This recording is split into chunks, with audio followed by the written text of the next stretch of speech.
Bago tayo magumpisa sa ating istorya, i-comment mo naman kung taga saan ka at anong oras ka nanonood ngayon.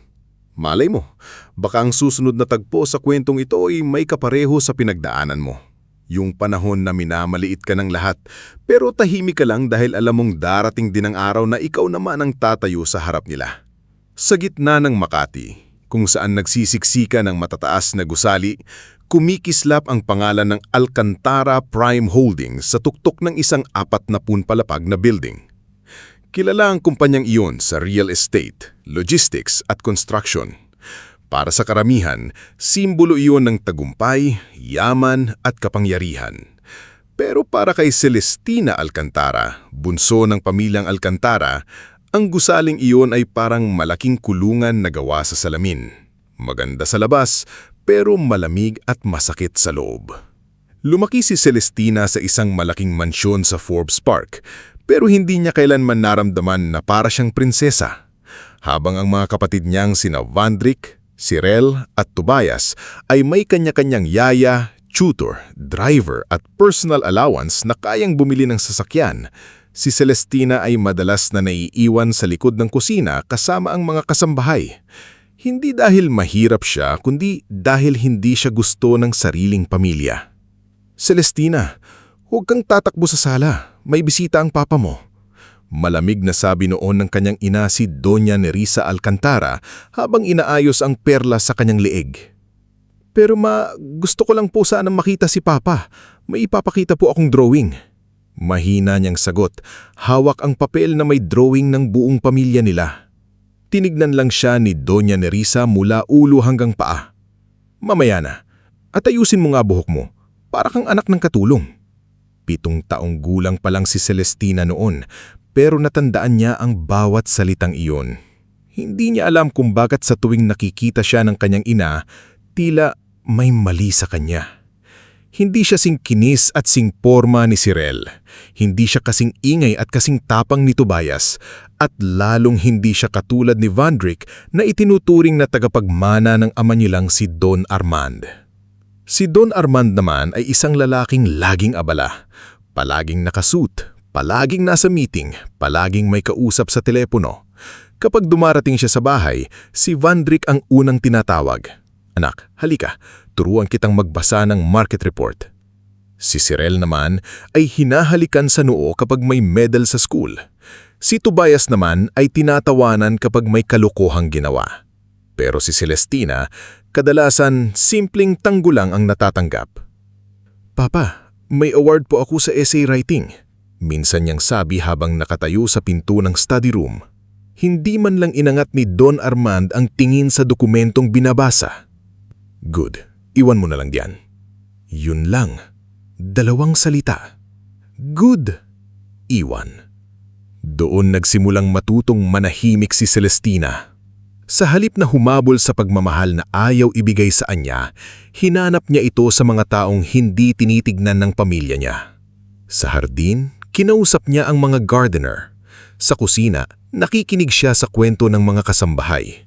Sa garae, nakikitambay siya sa mga driver at higit sa lahat, sa basement maintenance area ng Alcantara Prime Building, naging malapit siya sa isang matandang janitor na si Mang Bravio. Si Mang Bravio ay mahigit 40 taon nang nagtatrabaho sa kumpanya. Payat, kulubot ang kamay, pero malinis man damit. Sa kanyang maliit na locker, may litrato siya ng yumakaw niyang asawa at 2 anak na napagtapos niya dahil sa trabaho sa Alcantara Prime. Bakit ka nandito na naman, batang yaman? Biro nito isang hapon nang makita si Celestina na nakaupo sa tabi ng mop bucket. Hindi naman po akong batang yaman, Mang Bravio. Sagot si Celestina. Anak lang po ako ng mayaman. Napahinto ang latada, saka siya tinignan ng maigi. Magkaiba nga yun. Tumanggo si Celestina. Sa bahay kasi po, parang hindi nila ako nakikita. Umupo ang matanda sa tabi niya. Alam mo, iha, may mga taong nakatira sa malaking bahay pero gutom sa pagmamahal. May mga taong walang-wala pero buo ang loob dahil may respeto sa sarili. Tandaan mo, hindi ang apelyido ang sukatan ng tao. Paano kung sariling pamilya mo ang hindi naniniwala sa iyo? Mas masakit yon. Pero minsan, Ang taong hindi pinipili, siya pa ang hinahasa ng buhay para maging pinakamatibay. Mula noon, tuwing bakasyon, madalas nang nasa kumpanya si Celestina. Habang ang mga kapatid niya ay nasa abroad, nagsho-shopping o nagpa-party, si Celestina ay tahimik na nagmamashad sa operasyon ng negosyo. Nakikita niya kung paano dumadaan ang mga papeles sa accounting, kung paano nakikipag-usap ang logistics team sa suppliers, kung paano nagrereklamo ang mga empleyado kapag delayed ang benepisyo, at kung paano nagbabago ang mukha ng kumpanya kapag wala ang mga may-ari. Hindi siya tinuruan ng pamilya niya, pero natuto siya sa sariling paraan. May isang accounting clerk noon, si Imelda Roque, ang unang nakapansin sa talino niya. Isang hapon, aksidenteng nahulog sa hallway ang folder ni Imelda at nagkalat ang financial sheet sa sahig. Tinulungan ito ni Celestina pulutin. "Salamat, iha," sabi ni Imelda, hingal na hingal. Naku, baka pagalitan ako ni Ma'am Cyril kapag nawala ito. Napatingin si Celestina sa mga papel. Ate Imelda, bakit po parang mas mataas ang projected revenue kesa sa actual collections? Natigilan si Imelda. Ha? Itinuro ni Celestina ang isang linya. Dito po, kung ganito ang receivables, hindi po ba dapat mas mababa ang cash flow estimate? Baka magkaproblema po sa liquidity kapag ginamit ito sa board report. Napanganga si Imelda. Ilang taon ka na ba? 16 po. 16? Bulong ni Imelda. Mas malinaw ka pang magbasa kaysa sa ibang executive dito. Ngumiti lang si Celestina, pero ng gabi ngayon, may kakaibang kirot sa dibdib niya. Kung ibang tao kayang makita ang kaya niya, bakit hindi ang sarili niyang pamilya? Pagdating ng college, gusto ni Celestina na kumuha ng business administration at corporate law. Ngulit, tinutulan iyon ni Doña Nerissa. Corporate law? Business? Para saan? Tanong nito habang umiinom ng tsaa sa veranda. Gusto ko po sanang makatulong sa company balang araw, sagot ni Celestina. Napatawa si Cyril na nakaupo sa kabilang silya. Ikaw? Sa company? Celestina, please. Hindi bagay sa iyo ang boardroom. Sumingit si Vandrick habang hawak ang susi ng bago niyang sports car. Kung gusto mong makatulong, mag-volunteer ka na lang sa foundation. Mag-abot ka ng grocery packs. Bagay sa iyo yon. Si Tobias naman ay tumawang malakas. O kaya, taga-ayos ng files. Basta wag sa decision making. Baka malugi tayo lalo. Tahimik lang si Celestina. Sanay na siya. Ngunit hindi ibig sabihin noon ay hindi nasasaktan. Sa gabing iyon, sa maliit na kwarto niya sa lumang bahagi ng mansyon, isang kwarto na dating guest storage room, binuksan niya ang lumang notebook na regalo ni Mang Bravio. Isinulat niya roon ang pangarap niya. Balang araw, hindi na ako magmamakaawang pakinggan nila ako. Balang araw, ako ang magsasalita at sila ang mapipilitang makinig. Hindi niya alam na ilang taon bago iyon, may isang taong naniwala na sa kanya. Ang lolo niyan si Don Celso Alcantara, ang tunay na nagtatag ng kumpanya. Si Don Celso ang ama ni Don Armand, isang istriktong matanda ngunit marunong kumilatis ng tao. Nung nabubuhay pa ito, madalas nitong tawagin si Celestina sa library. Bakit hindi ka sumasama sa mga kapatid mo? Tanong nito isang gabi. Hindi po nila gusto kasama, lolo. Mas mabuti, sabi ni Don Celso habang nakangiti ng bahagya. Mas marami kang matututunan kapag tahimik ka lang nanunood. Si Don Celso ang unang nagturo sa kanya magbasa ng annual reports. Ipinapaliwanag nito ang ibig sabihin ng utang, shares, trust, voting rights at corporate responsibility. Hindi iyon maintindihan noon ng batang Celestina ng buo, pero minahal niya ang pakiramdam na may isang taong seryosong kinakausap siya. Lolo, bakit niyo po ako tinuturuan nito? Tanong niya noon. Matagal siyang tinitigan ni Don Celso. Dahil sa lahat ng apo ko, ikaw lang ang nakikinig bago magsalita. At sa negosyo, maraming marunong magsalita. Kaunti lang ang marunong makinig. Namatay si Don Celso nung si Celestina ay 18 taong gulang. Sa burol, maraming negosyante, politiko at shareholders ang nakiramay. Ngunit sa likod ng mga bulaklak at mamahaling kandila, may malamig na tensyon sa pamilya. May mga dokumentong iniwan ng matanda, may mga habilin na hindi agad binasa, at may mga matang biglang naging mapagmasdan. Makalipas ilang buwan, opisyal nang itinalaga ni Don Armand si Vandrick bilang susunod na CEO in training. Si Cyril ay ipinasok sa Finance Department kahit kakagraduate lang. Si Tobias ay binigyan ng posisyon sa operations kahit mas kilala siya sa paglalasing kaysa sa pagiging responsable. Si Celestina naman, walang posisyon, walang opisina, Walang kahit anumang announcement. Isang araw, naglakas loob si Celestina na pumasok sa boardroom habang pinag-uusapan ng pamilya ang bagsak na client retention rate.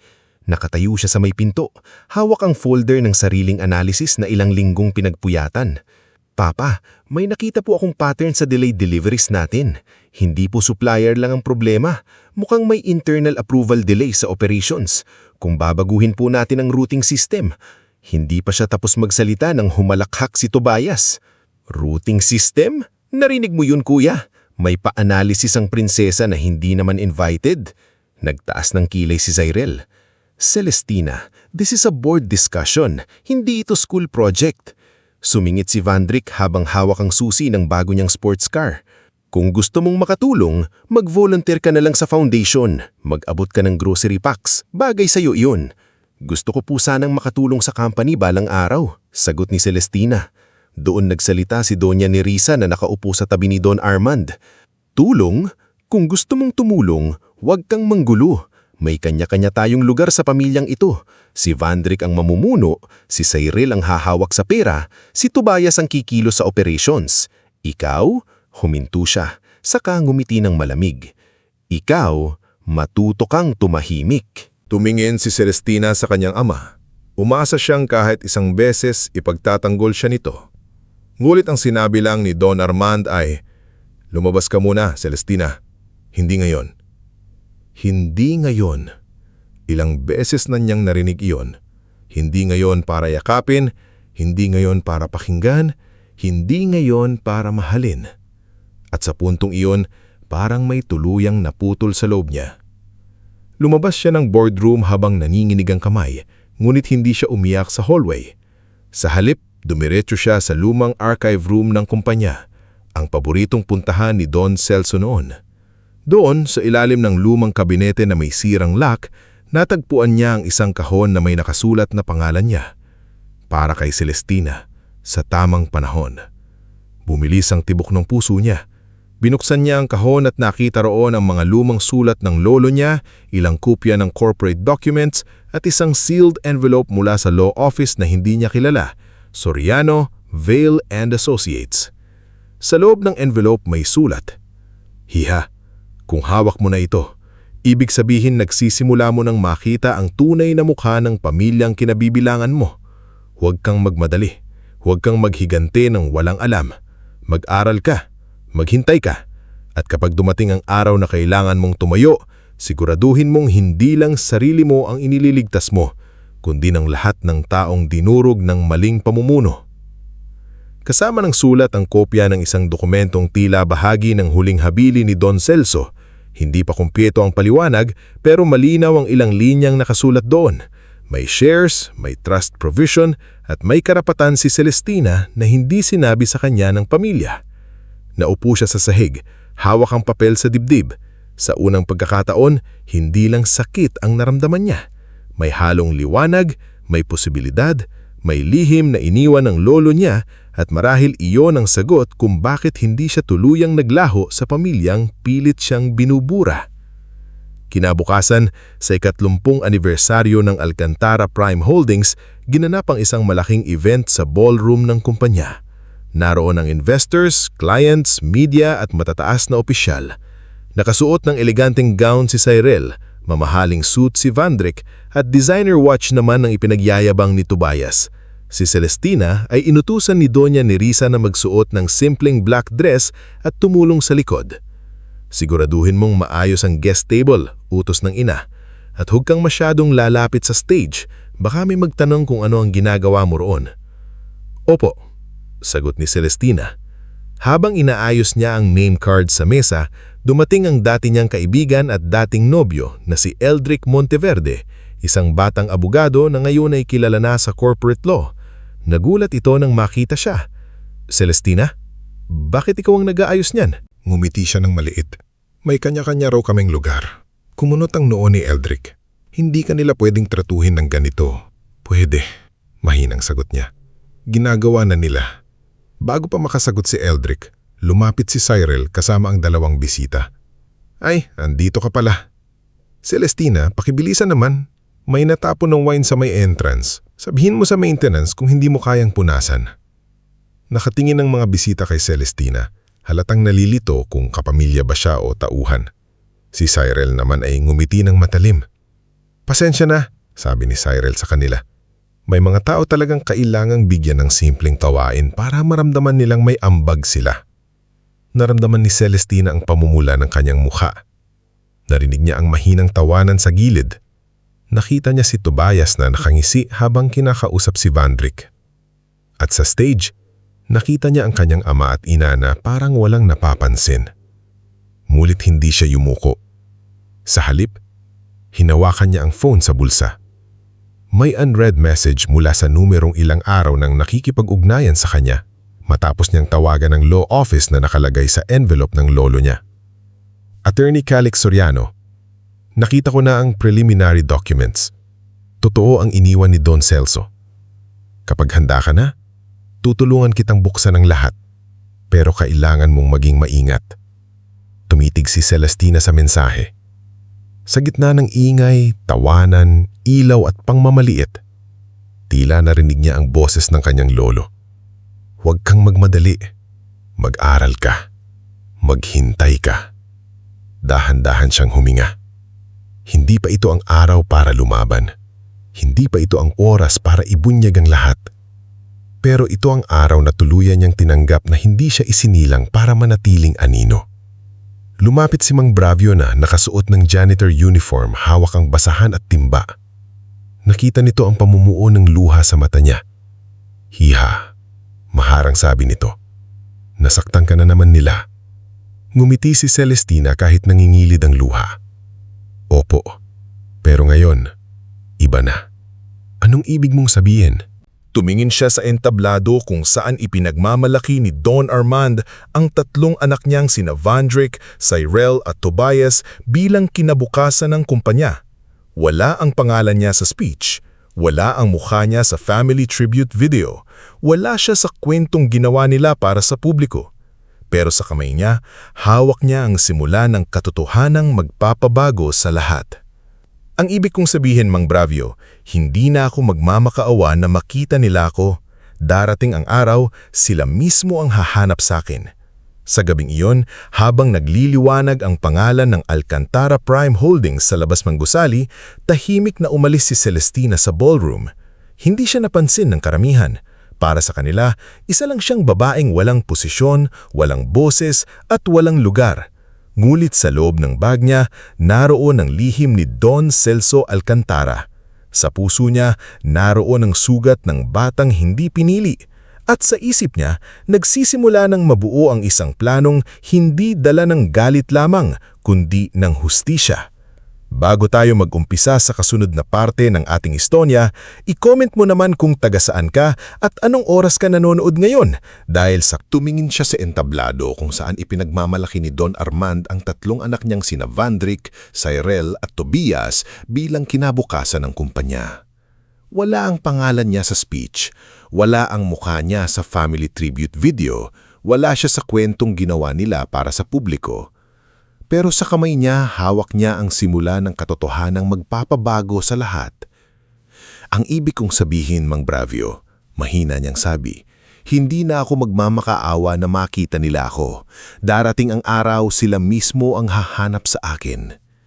Sa gabing iyon, habang nagliliwanag ang pangalan ng Alcantara Prime Holdings sa labas ng gusali, tahimik na umalis si Celestina sa ballroom. Hindi siya napansin ng karamihan. Para sa kanila, isa lang siyang babaeng walang posisyon, walang boses at walang lugar. Pero sa loob ng bag niya, naroon ang lihim ni Don Celso Alcantara.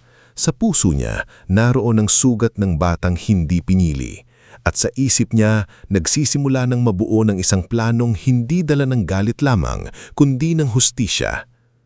Hindi pa alam ng pamilya Alcantara, pero ang anak na matagal nilang itinulak sa gilid ang siya palang magiging dahilan ng pagbagsak ng kanilang yabang. Bago tayo mag-umpisa sa kasunod na parte ng ating istorya, i-comment mo naman kung taga saan ka at anong oras ka nanonood ngayon. Dahil sa puntong ito ng kwento, magsisimula na ang panahong hindi na puro pagtitiis ang gagawin ni Celestina. Magsisimula na rin siyang kumilos, pero hindi sa padalos-dalos na paraan, kundi sa tahimik, matalino at masakit na paghahanda. Matapos ang 30 anibersaryo ng Alcantara Prime Holdings, gabi-gabing bumabalik sa isip ni Celestina ang nangyari sa ballroom. Ang malamig na ngiti ni Cyril, ang mapanuyang tingin ni Vandrick, ang halakhak ni Tobias at ang tahimik na pagtalikod ng kanyang amang si Don Armand. Lahat yon ay parang paulit-ulit na sugat na binubuksan tuwing siya ay nag-iisa sa kanyang kwarto. Ngunit iba na ang gabing iyon. Hindi na siya basta umiiyak sa unan. Hindi na siya nagtatanong kung bakit hindi siya mahal ng pamilya niya. Sa halip, nakaupo siya sa maliit na lamesa sa kanyang kwarto, kaharap ang kahon na iniwan ni Don Celso Alcantara. Ang lolo niyang matagal nang pumanaw, ngunit tila hanggang ngayon ay gumagabay pa rin sa kanya.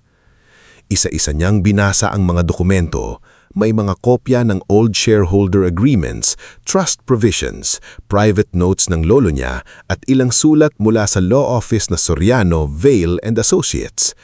Hindi lahat ay agad niyang naintindihan, ngulit malinaw sa kanya ang isang bagay. May itinago sa kanya ang pamilya niya. May karapatan siya sa kumpanya. Hindi lang simpleng tagapagmana, hindi lang anak na dapat bigyan ng allowance, may bahagi siyang dapat sana'y matagal nang ipinaalam sa kanya, ngulit tila sadyang ibinaon sa katahimikan. Kinabukasan, habang abala ang buong mansyon para sa brunch ng mga kaibigan ni Doña Nerissa, tahimik na lumabas si Celestina gamit ang lumang sedan ng isa sa mga driver. Ayaw niyang may makaalam kung saan siya pupunta. Sa isang lumang gusali sa Ortigas, matatagpuan ng opisina ni Attorney Calix Soriano.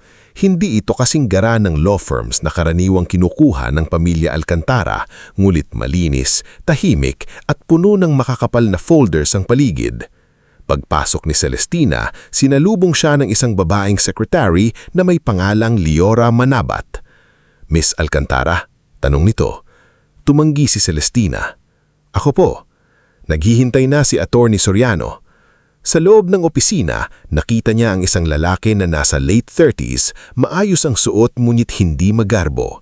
Tahimik ang mukha nito, matalas ang mata, at may dala itong folder na tila matagal nang ihinanda. "Celestina," sabi ni Attorney Calix habang tumatayo, "matagal kitang inaasahan." Napahunto siya. "Inaasahan?" Tumanggi ang abogado. Bago namatay ang lolo mong si Don Celso Alcantara, nag-iwan siya ng malinaw na habilin, ngulit may kondisyon siya. Hindi niya gustong ibigay sa iyo ang lahat habang bata ka pa at wala kang sapat na kaalaman. Alam niyang dudurugin ka ng sarili mong pamilya kung maaga mong malalaman ang lahat. Napakapit si Celestina sa strap ng bag niya. Alam po niyang ganito ang gagawin nila sa akin? Huminga ng malalim si Calix. Mas kilala niya ang mga anak at apo niya kaysa sa inaakala nila. Alam niyang si Vandrick ay mayabang pero mahina sa pressure. Alam niyang si Cyril ay matalino pero walang konsensya kapag pera na ang usapin. Alam niyang si Tobias ay padalos-dalos at alam din niyang ang ama mo, si Don Armand, ay masyadong takot mawalan ng kontrol para kilalanin ang tunay na may kakayahan. Napayuko si Celestina. Masakit pakinggan, ngulit walang bago sa sinabi nito. Ang bago lang ay may ibang taong nagsasabi ng katotohanang matagal nang dinadala. "Ano po ang dapat kong gawin?" Tanong niya. Binuksan ni Calix ang folder. Mag-aral, maghintay, mag-ipon ng ebidensya. Hindi sapat na may karapatang ka sa shares. Kailangan mong patunayan na hindi mo lang ito kinukuha dahil anak ka rin ng Alcantara. Kailangan mong ipakita na kaya mong iligtas ang kumpanya kapag bumagsak ito sa maling pamumuno. Mula sa araw na iyon, nagbago ang takbo ng buhay ni Celestina. Sa umaga, nananatili siyang tahimik sa mansyon, tila ordinaryong anak na walang silbi sa paningin ng pamilya. Ngulit sa gabi, nag-aaral siya ng corporate finance, business law, crisis management at mergers. Si Attorney Calix ang nagbibigay sa kanya ng reading materials at case studies. Minsan, umaabot siya hanggang 3:00 ng madaling araw sa pagbabasa. May mga gabing pagod na siya at gusto. Tanong niya. Binuksan ni Calix ang folder. Mag-aral, maghintay, mag-ipon ng ebidensya. Hindi sapat na may karapatan ka sa shares. Kailangan mong patunayan na hindi mo lang ito kinukuha dahil anak ka rin ng Alcantara. Kailangan mong ipakita na kaya mong iligtas ang kumpanya kapag bumagsak ito sa maling pamumuno. Mula sa araw na iyon, nagbago ang takbo ng buhay ni Celestina. Sa umaga, nananatili siyang tahimik sa mansyon, tila ordinaryong anak na walang silbi sa paningin ng pamilya. Ngunit sa gabi, nag-aaral siya ng corporate finance, business law, crisis management, at mergers. Si Attorney Calix ang nagbibigay sa kanya ng reading materials at case studies. Minsan, umaabot siya hanggang 3:00 ng madaling araw sa pagbabasa. May mga gabing pagod na siya at gusto ng sumuko. May mga panahong naririnig niya mula sa ibaba ang tawanan ng mga kapatid niya habang pinaplano ang bagong luxury trip sa Europe, samantalang siya ay nasa maliit na kwarto, nagbabasa ng legal clauses na nagpapasakit ng ulo niya. Ngulit sa tuwing nanghihina siya, binubuksan niya ang sulat ni Don Celso. Huwag kang magmadali, huwag kang maghiganti ng walang alam. Iyon ang naging panata niya. Lumipas ang 3 taon. Sa loob ng 3 taon iyon, lalong naging marangya ang buhay ni Vandrick, Cyril at Tobias. Si Vandrick ay opisyal nang naupo bilang CEO ng Alcantara Prime Holdings, kahit karamihan sa mahahalagang desisyon ay ginagawa ng consultants na hindi niya pinapakinggan. Mahilig siyang mag-host ng business dinners sa mamahaling hotels, magpa-interview sa magazines, at mag-post ng quotes tungkol sa leadership kahit bihira siyang pumasok ng maaga sa opisina.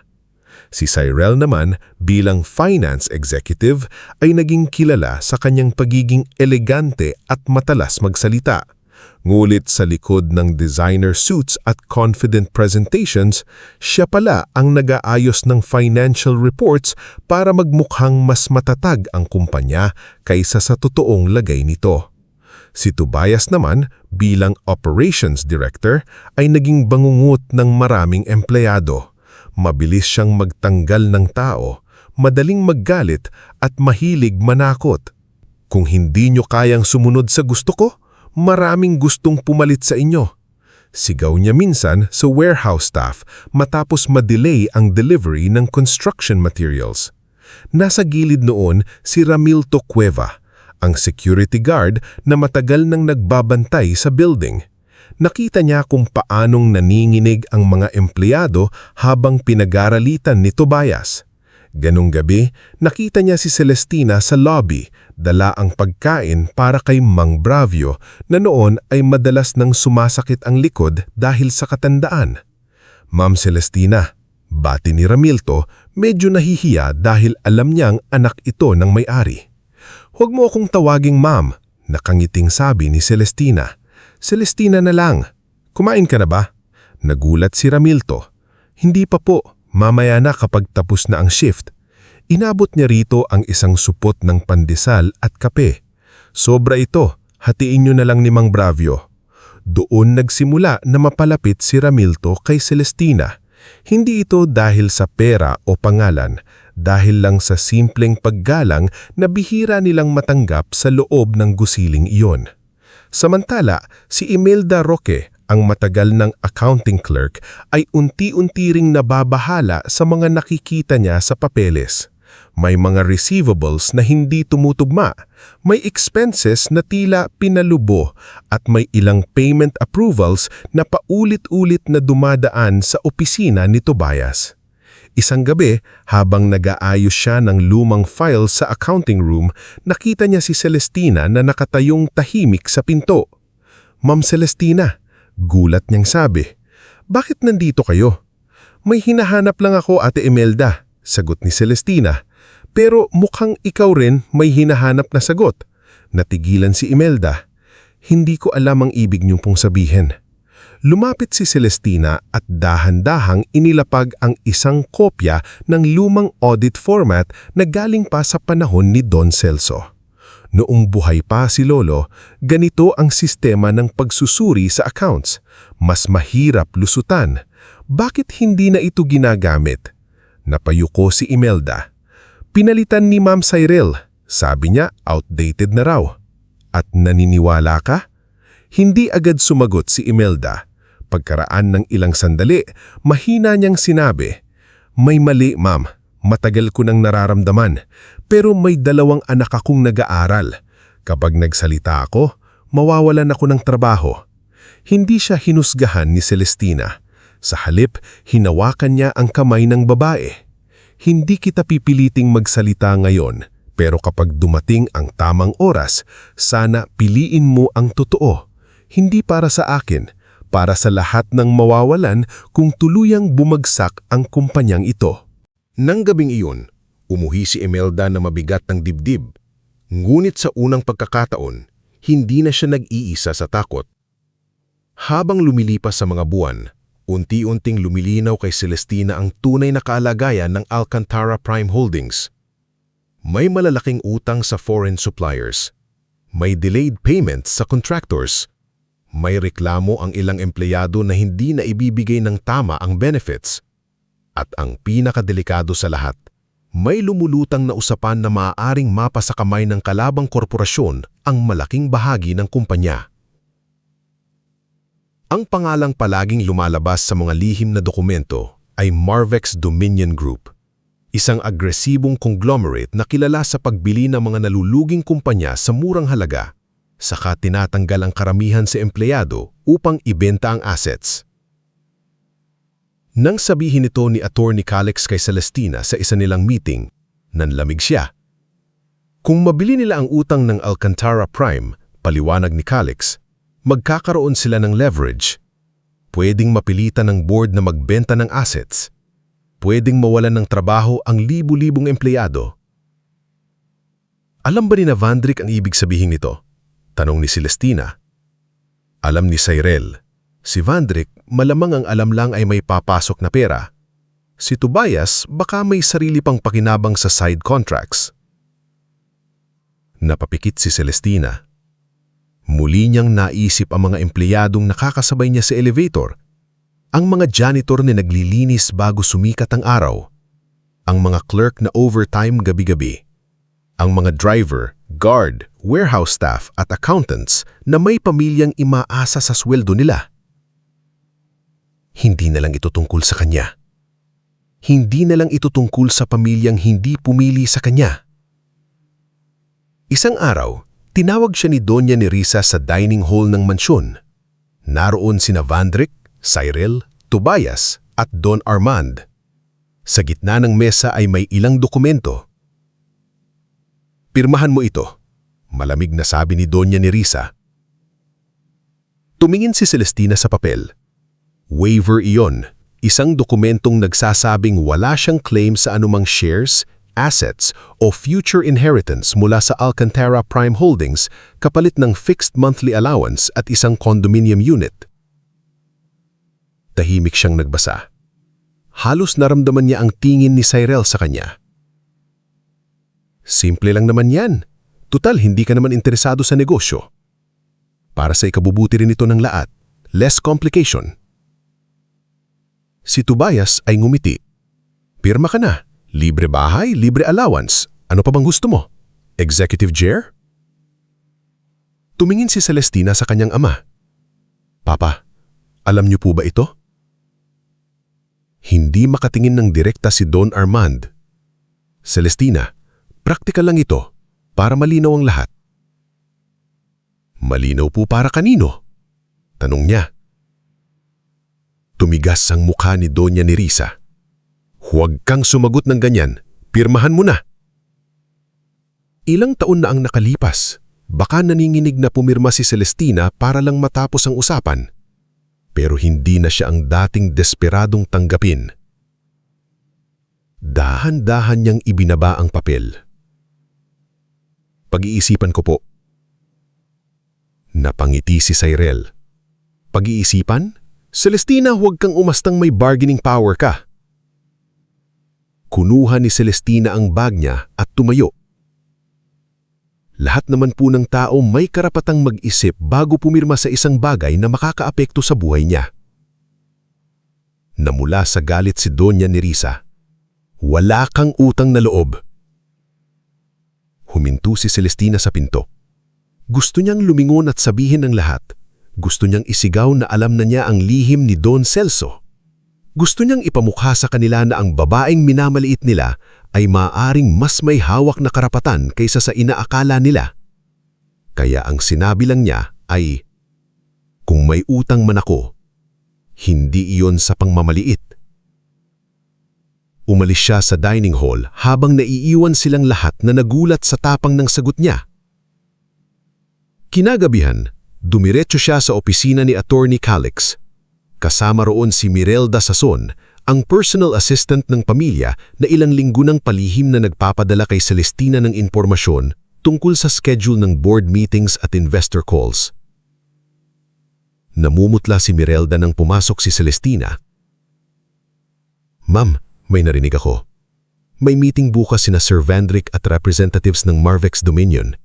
Ang sabi ni Ma'am Cyril, kapag pumayag ang lender, ibibigay nila ang rights sa utang." Napatingin si Celestina kay Calix. Tahimik niyang inilapag ng ilang dokumento sa mesa. May paraan para maunahan sila, pero malaki ang risk. "Ano yon?" tanong ni Celestina. May ilang debt holders na handang ibenta ang loans ng Alcantara Prime. Kung mabibili yon ng investor group na kontrolado mo, ikaw ang magkakaroon ng pinakamalaking leverage sa kumpanya. Hindi nila malalaman agad dahil dadaan ito sa holding firm under your consulting alias. Napahawak ng dibdib si Mirelda. Ibig sabihin, si Ma'am Celestina ang magiging may hawak ng utang ng sarili nilang kumpanya? Tama, pero kapag ginawa natin ito, wala nang atrasan. Sa oras na kailanganin mong gamitin ang leverage, lalabas ang pangalan mo at tiyak, dudurugin ka nila kung hindi kumpleto ang ebidensya. Matagal nang natahimik sa Celestina. Sa labas ng bintana, kita ang mga ilaw ng lungsod. Maraming taong naglalakad pa uwi, pagod sa trabaho. Hindi alam na ang kabuhayan ng libo-libo ay nakasalalay sa mga desisyong ginagawa ng mga taong nasa taas ng gusali. Naalala niya si Mang Bravio, si Imelda, si Ramilto, si Mirelda. Ang mga taong matagal nang walang boses sa loob ng kumpanyang itinayo ng lolo niya. At naalala niya ang sarili niya noong bata pa.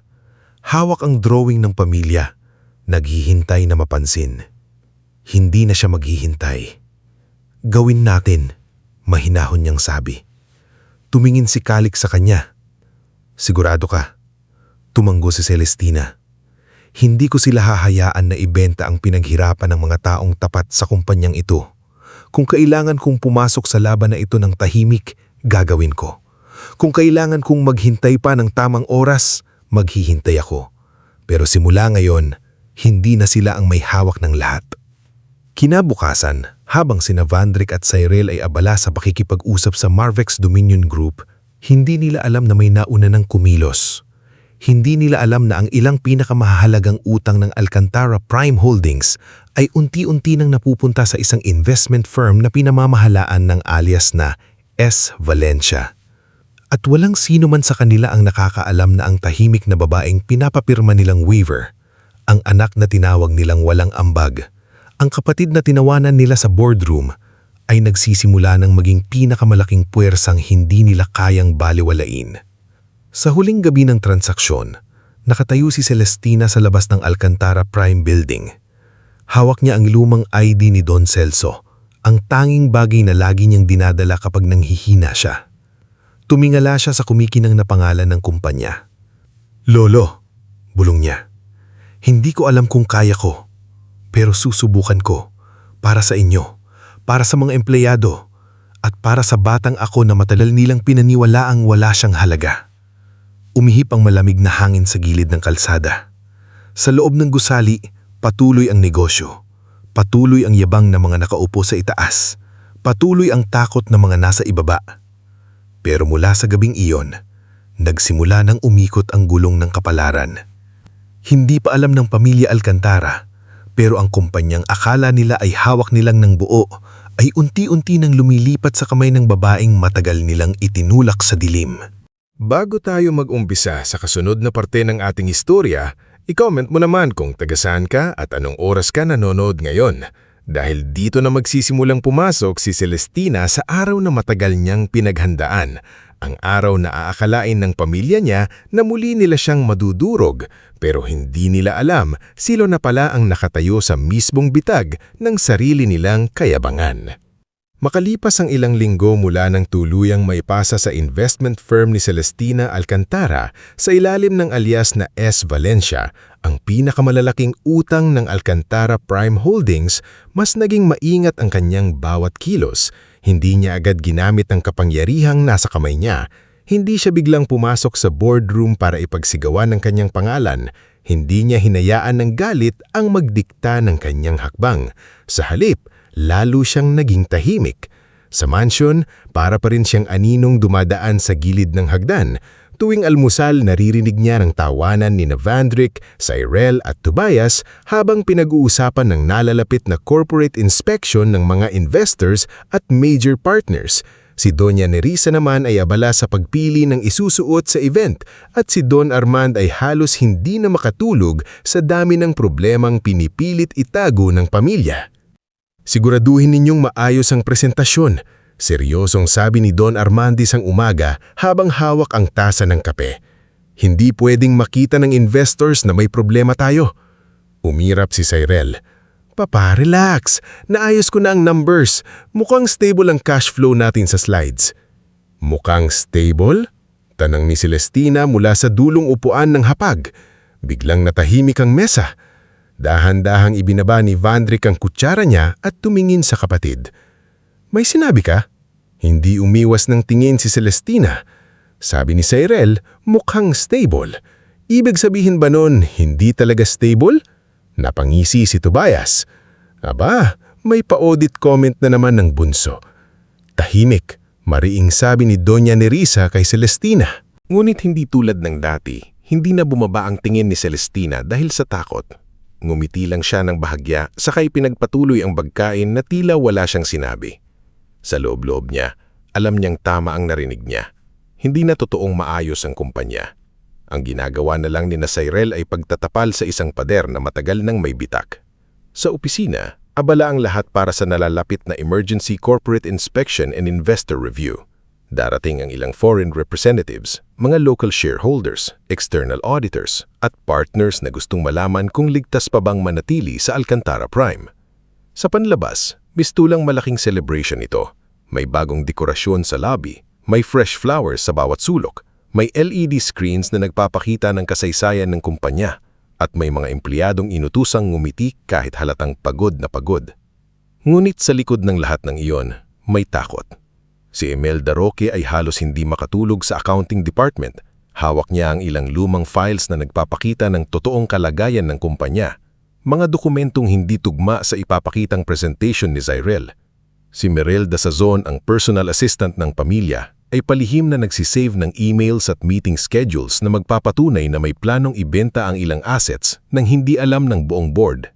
Si Ramil Tocueva, ang security guard, ay tahimik na nag-iingat ng kopya ng security logs kasama ang mga gabi kung kailan palihim na nakikipagkita si Tobias sa ilang supplier representatives. At si Celestina, sa gitna ng lahat, ay tila ordinaryong babaeng walang posisyon. Isang araw bago ang inspection, tinawag siya ni Doña Nerissa sa malaking sala ng mansion. Naroon sina Vandrick, Cyril at Tobias. Nakapatong sa center table ang isang plastic garment bag. Ano po iyon? Tanong ni Celestina. Ngumiti lang si Cyril. Hindi yung ngiting masaya, kundi yung ngiting sinasadya para manakit. Uniform. Uniform? Kailangan ng extra cleaning staff bukas sa event. Since wala ka namang official role, doon ka na lang tumulong. Hindi agad sumagot si Celestina. Tumingin siya sa plastic bag. Sa loob ay kulay gray na janitress uniform. Malinis ngunit malinaw ang mensahe. Hindi ka namin ituturing na pamilya, hindi ka namin ituturing na executive, hindi ka namin ituturing na tagapagmana. Si Tobias ay tumatawa habang nakasandal sa sofa. Huwag kang mag-alala, buddy sa'yo. At least ngayon may ambag ka na sa kumpanya. Nanikip ang dibdib ni Celestina. Hindi dahil sa uniform, wala siyang kailanman ikinahiya sa trabahong marangal. Ang masakit ay ang intensyon nila, gamitin ang uniform bilang kahihiyan. gawing katatawanan ng mga taong araw-araw na naglilinis ng gusling pinagyayabang nila. Hindi ba kayo nahihiya? Tahimik niyang tanong. Napataas ang kilay ni Doña Nerissa. Kami? Bakit kami mahihiya? Dahil ang trabahong nilalait ninyo ang dahilan kung bakit malinis ang opisina ninyo araw-araw. Nawala ang ngisi ni Cyril. Huwag kang magdrama, simple lang ito. Bukas maraming investors. Ayaw naming may magtanong kung bakit naroon ang isang alkantara na walang posisyon. Mas madaling sabihing tumutulong ka sa staff. Hindi ba mas madaling sabihin ng totoo? Na anak din ako? Tumayo si Vandrick at lumapit sa kanya. Celestina, ilang beses ba namin kailangang sabihin? Hindi porke anak ka rin, may halaga ka na sa kumpanya. Tumahimik ang paligid. Maging si Don Armand na kararating lang sa may pinto ay narinig iyon. Ngulit tulad ng dati, hindi siya nagsalita. Nakita ni Celestina ang mukha ng ama. May pag-aalinlangan, may awa marahil, ngulit walang tapang. Doon na tuluyang naging malinaw kay Celestina na ang katahimikan ng kanyang ama ay isa ring uri ng pananakit. Dahan-dahan niyang kinuha ang garment bag. Sige po. Napangisi si Tobias. Ayan, mabuti naman at alam mo ang lugar mo. Tumingin siya sa kanya. Kalmado ang boses. Oo, alam ko na. Hindi nila napansin ang ibig niyang sabihin. Kinabukasan, maaga siyang dumating sa Alcantara Prime Building. Suot niya ang gray na uniform, nakapusod ang buhok at walang kahit anong alahas maliban sa maliit na sinting na minana niya kay Don Celso. Sa lobby, naroon na ang mga empleyado. May nag-aayos ng bulaklak, may naglilinis ng salamin, may nagbubuhat ng chairs, may nag-akabit ng signage. Nang makita siya ni Mang Bravio, nanlaki ang mga mata nito. Hiha, mahinang sabi. Bakit suot mo yan? Ngumiti lang si Celestina. Dahil akala nila nakakababa ito ng pagkatao. Napabuntong hinga ang matanda. Hindi nila alam ang ginagawa nila. Alam nila, sabi niya. Hindi lang nila alam kung ano ang kasunod. Lumapit din si Ramilto, halatang nagpipigil ng galit. Ma'am Celestina, kung gusto niyo po, kakausapin ko ang supervisor. Hindi tama ito. Huwag Ramilto. May pamilya kang umaasa sa trabaho mo. Huwag mong ilagay sa peligro dahil sa akin. Pero, sobra na po sila. Tumingin si Celestina sa kanya. Kaya nga kailangan nating gawin ito sa tamang paraan. Sa accounting floor naman, nakita ni Imelda si Celestina habang may hawak na mop sa labi. Napahawak ang babae sa dibdib at halos maluha. Lumapit siya, dala ang folder na nakatago sa ilalim ng shawl niya. Ma'am, bulong ni Imelda, nandito po ang kopya ng old ledgers, yung sinabi niyo pong kailangan ni Attorney Calix. Hindi halatang kinuha ni Celestina ang maliit na flash drive na nakatago sa loob ng folder. Salamat, Ate Imelda. Natatakot po ako. Ako rin, tapat niyang sagot. Pero hindi ibig sabihin nun titigil tayo. Ilang minuto bago dumating ang mga bisita, nakatanggap si Celestina ng text mula kay Attorney Calix Soriano. Attorney Calix, nasa parking level na kami. Kasama ko ang external counsel, shareholder representatives at auditors. Hihintayin namin ang signal mo. Binasa niya iyon saka itinago ang phone. Hindi pa ngayon. Kailangan naroroon ang lahat. Kailangan marinig nila mismo ang huling pang-aalipusta ng pamilyang matagal nang gumagamit ng kapangyarihan para manakit. Pagsapit ng 10:00 ng umaga, nagsimulang dumating ang mga investors. May mga naka-Amerikanang lalaki, may mga babaeng naka-formal dress, may ilang foreign representatives at may mga local business partners.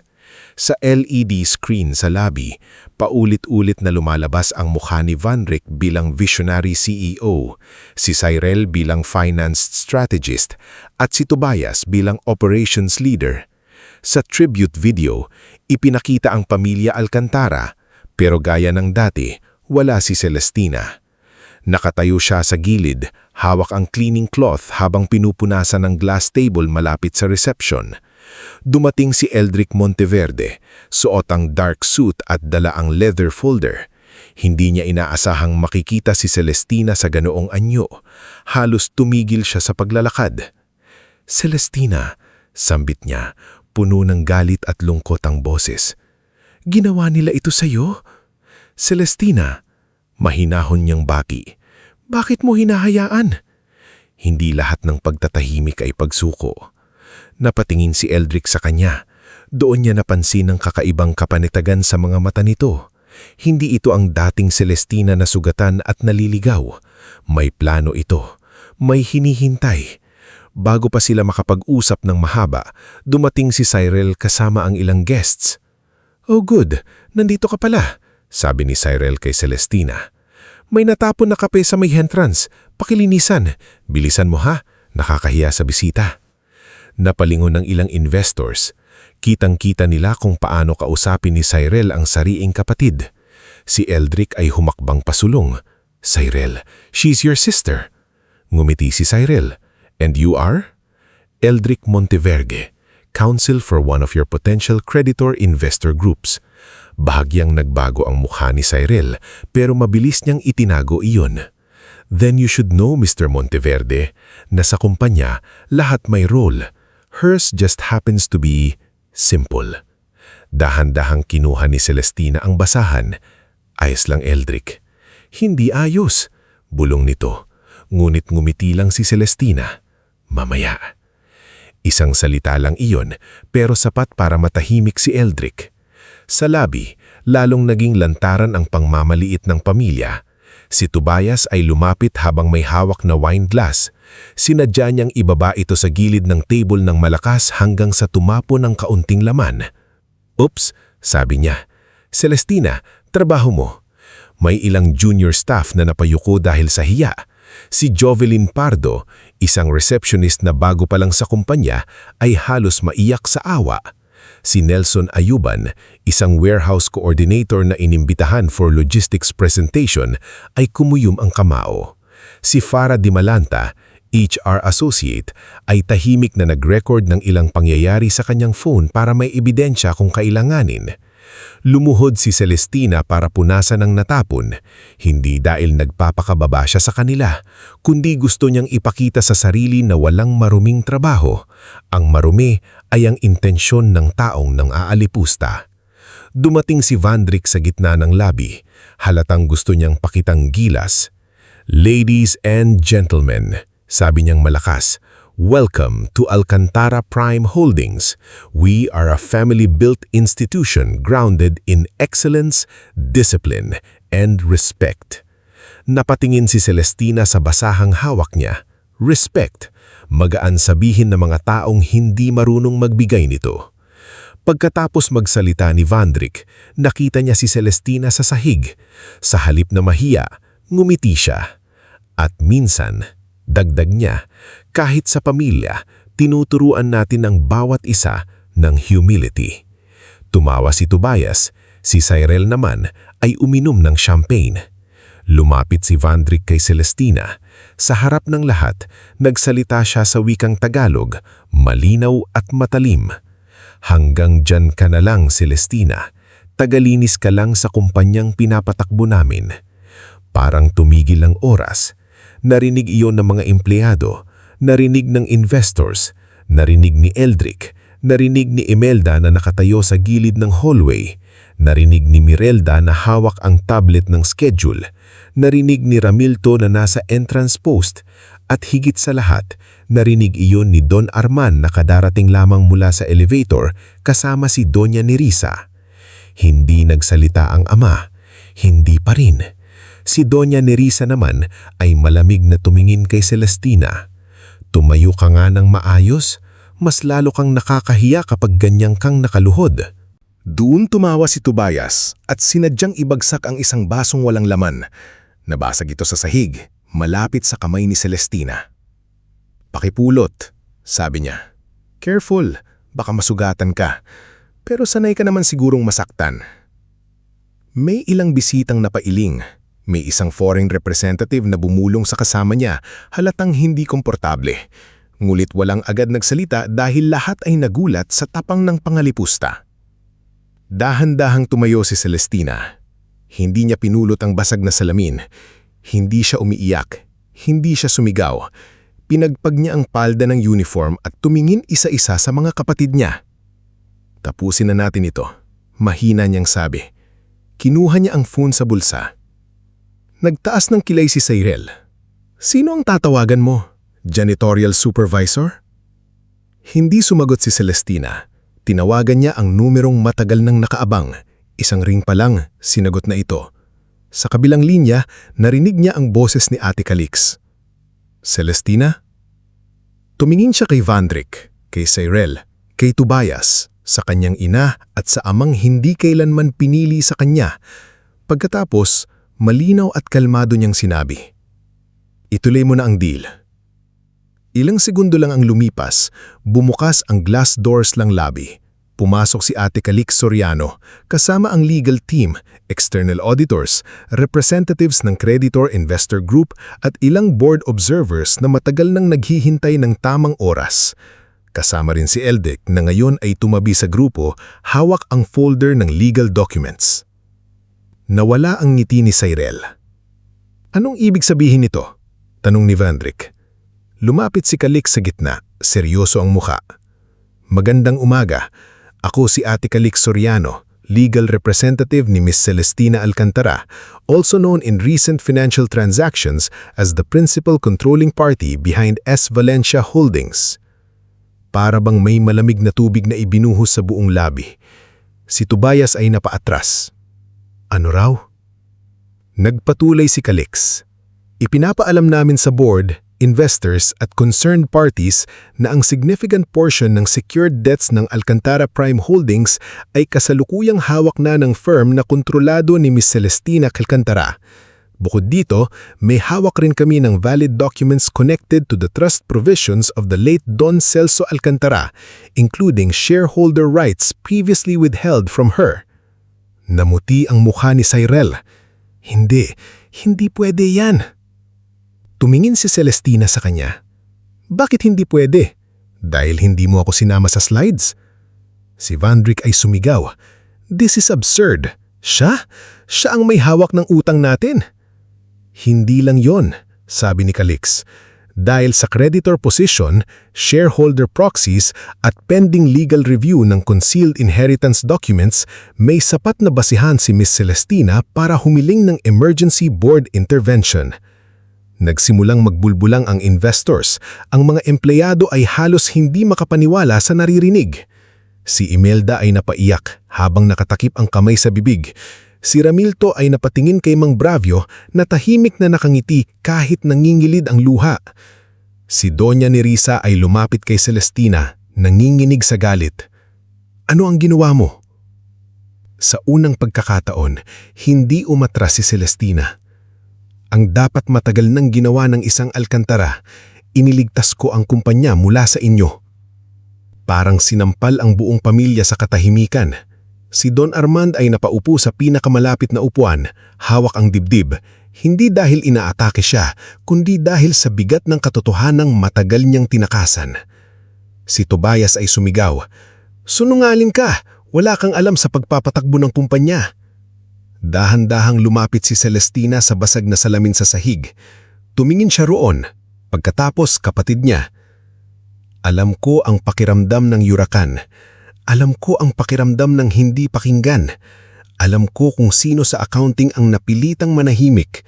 Alam ko kung sinong supplier ang binayaran ng sobra. Alam ko kung sinong empleyado ang tinakot. At alam ko kung gaano kalapit ng ibenta sa Marvex Dominion ang kumpanyang ito." Napahinto si Tobias, nawala ang tapang sa mukha niya. Si Cyril naman ay pilit na numingiti. "Celestina, pag-usapan natin ito ng pamilya." "Pamilya?" ulit ni Celestina. "Noong pinapapirma niyo akong waiver, pamilya ba ako? Noong ginawa niyo akong katatawanan dito sa lobby, pamilya ba ako? Noong sinabi niyong hanggang dito na lang ako, pamilya ba ako?" Walang nakasagot. Tumayo si Ate Calix sa tabi niya. "The emergency board meeting is hereby requested and documented. External auditors will also begin preliminary review of the accounts." Si Vandrick ay halos mawala ng balanse. Ang lalaking kanina lang ay nagpapakilala bilang visionary CEO ay ngayon ay nakatingin sa babaeng naka-janitress uniform na parang hindi niya makilala. At si Celestina, kahit suot pa rin ang uniform na ginamit nilang panghiya sa kanya, ay tila mas mataas pa sa lahat ng nasa silid. Hindi pa tapos ang laban. Hindi pa nabubuksan ang lahat ng ebidensya. Hindi pa napapapanagot ang mga dapat managot. Pero sa araw na iyon, nabasag ang matagal ng ilusyon ng pamilya Alcantara. Ang babaeng ginawa nilang tagalinis ay hindi pala dumating para magpunas ng kalat. Dumating siya para ilantad kung sino talaga ang nagkalat. Bago tayo mag-umpisa sa kasunod na parte ng ating istorya, i-comment mo naman kung taga saan ka at anong oras ka nanonood ngayon. Dahil sa puntong ito, hindi na palihim na paghahanda ang laban ni Celestina. Nakatayo na siya sa harap ng mga taong minsang yumurak sa kanya. At sa bawat dokumentong ilalabas, unti-unting mabubunyag na ang tunay na dumi sa Alcantara Prime ay hindi kailanmang galing sa sahig na pinapalinis nila sa kanya, kundi sa mga kamay ng mga taong nakaupo sa pinakamataas na posisyon. Hindi agad natapos ang gulo sa lobby noong araw na pumasok si Attorney Calix Soriano kasama ang external auditors, creditor representatives at mga board observers.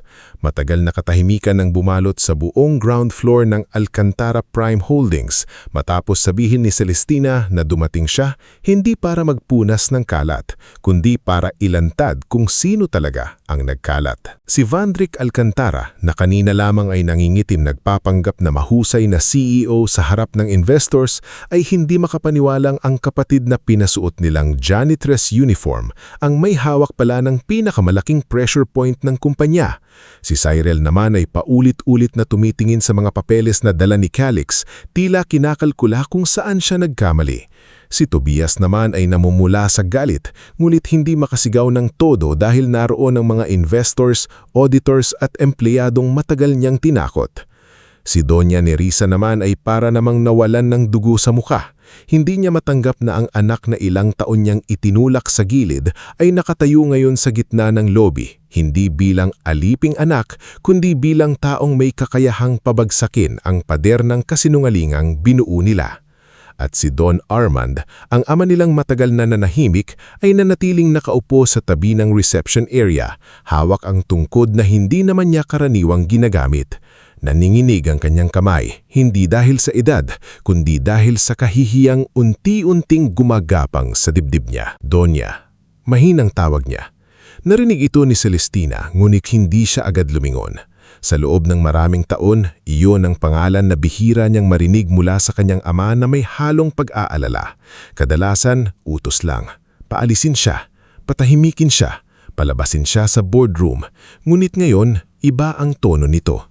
Gayunpaman, hindi ito ang oras para sa luha. Lumapit si Attorney Calix kay Celestina at marahang sabi, "We need to move this to the conference hall.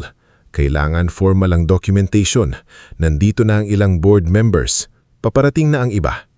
Tumanggo si Celestina. "Gawin natin sa legal na paraan.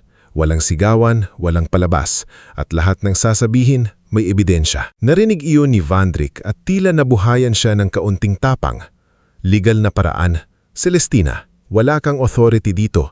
Kahit anapang utang ang hawak mo, hindi ka basta-basta pwedeng pumasok at guluhin ang operations ng kumpanya. Dahan-dahang humarap si Celestina sa kanya. Suot pa rin niya ang gray na uniform na pinanghiya nila sa kanya. May bahid pa ng alikabok sa laylayan nito mula sa paglilinis ng lobby, ngunit ang tindig niya ay mas matatag pa kaysa sa sinumang sa kanila. "Operations?" Mahinang sabi niya. "Yun bang operations na ginamit ni Tobias para pumasok ang peking suppliers? Yun bang operations na ginagamit nyo para ipakita sa investors na maayos ang lahat kahit paubos na ang cash reserves? O yun bang operations na ginagamit ninyo para takutin ang empleyadong gustong magsabi ng totoo?" Naniga si Vandrick. Sumabot si Tobias. "Wala kang patunay." Mula sa gilid, humakbang si Ramilto Cueva, ang security guard na ilang taon nang tahimik na nakamasid sa mga gabi ng lihim na meeting. Hindi ito sanay magsalita sa harap ng maraming tao, ngulit nang makita niya si Celestina na mag-isa pa ring nakatayo sa gitna ng pamilya nitong handang durugin siya, pinilit niyang lakasan ang kanyang loob. "Meron po," sabi niya. Napalingon ang lahat sa kanya. Tumingin siya ng masama si Tobias. "Ikaw? Guard ka lang dito, huwag kang makialam." Napalunok si Ramilto pero hindi umatras. "Opo, guard lang ako. pero trabaho kong bantayan kung sino ang pumapasok at lumalabas. May logs po ako ng mga gabing nakikipagmita kayo sa representatives ng supplier na wala sa official visitor list. May CCTV timestamps din na pinabuburan nyo dati sa technician. Namutla si Tobias. Sinungaling ka! Hindi po, sagot ni Ramilto. At hindi lang po ako ang may kopya. Tumingin si Celestina kay Ramilto. Sa simpleng tinging iyon, naintindihan ng lalaki na tama ang ginawa niya. Sa kabilang bahagi ng lobby, nakita ni Imelda Roque ang pagkakataong matagal niyang kinatatakutan. Hawak niya ang folder na naglalaman ng lumang accounting records, revised ledgers at internal notes na nagpapakita ng manipulasyon sa financial reports. Ilang taon siyang nanahimik dahil may mga anak siyang pinag-aaral. Ilang taon siyang natakot na mawalan ng trabaho. Ngunit ngayong nakikita niyang may isang taong handang manindigan para sa kanila, hindi na niya kayang itago ang totoo. Lumapit siya kay Celestina at iniabot ang folder. Nanginginig ang kanyang boses nang sabihin niya, "Ma'am Celestina, ito po ang mga kopyang hiniling ninyo. Nandito po ang original entries bago baguhin ng finance office." Napalingon si Siren, nanlaki ang mata. "Imelda, huwag mong subukan." Tumigil si Imelda ngunit hindi niya binawi ang kamay.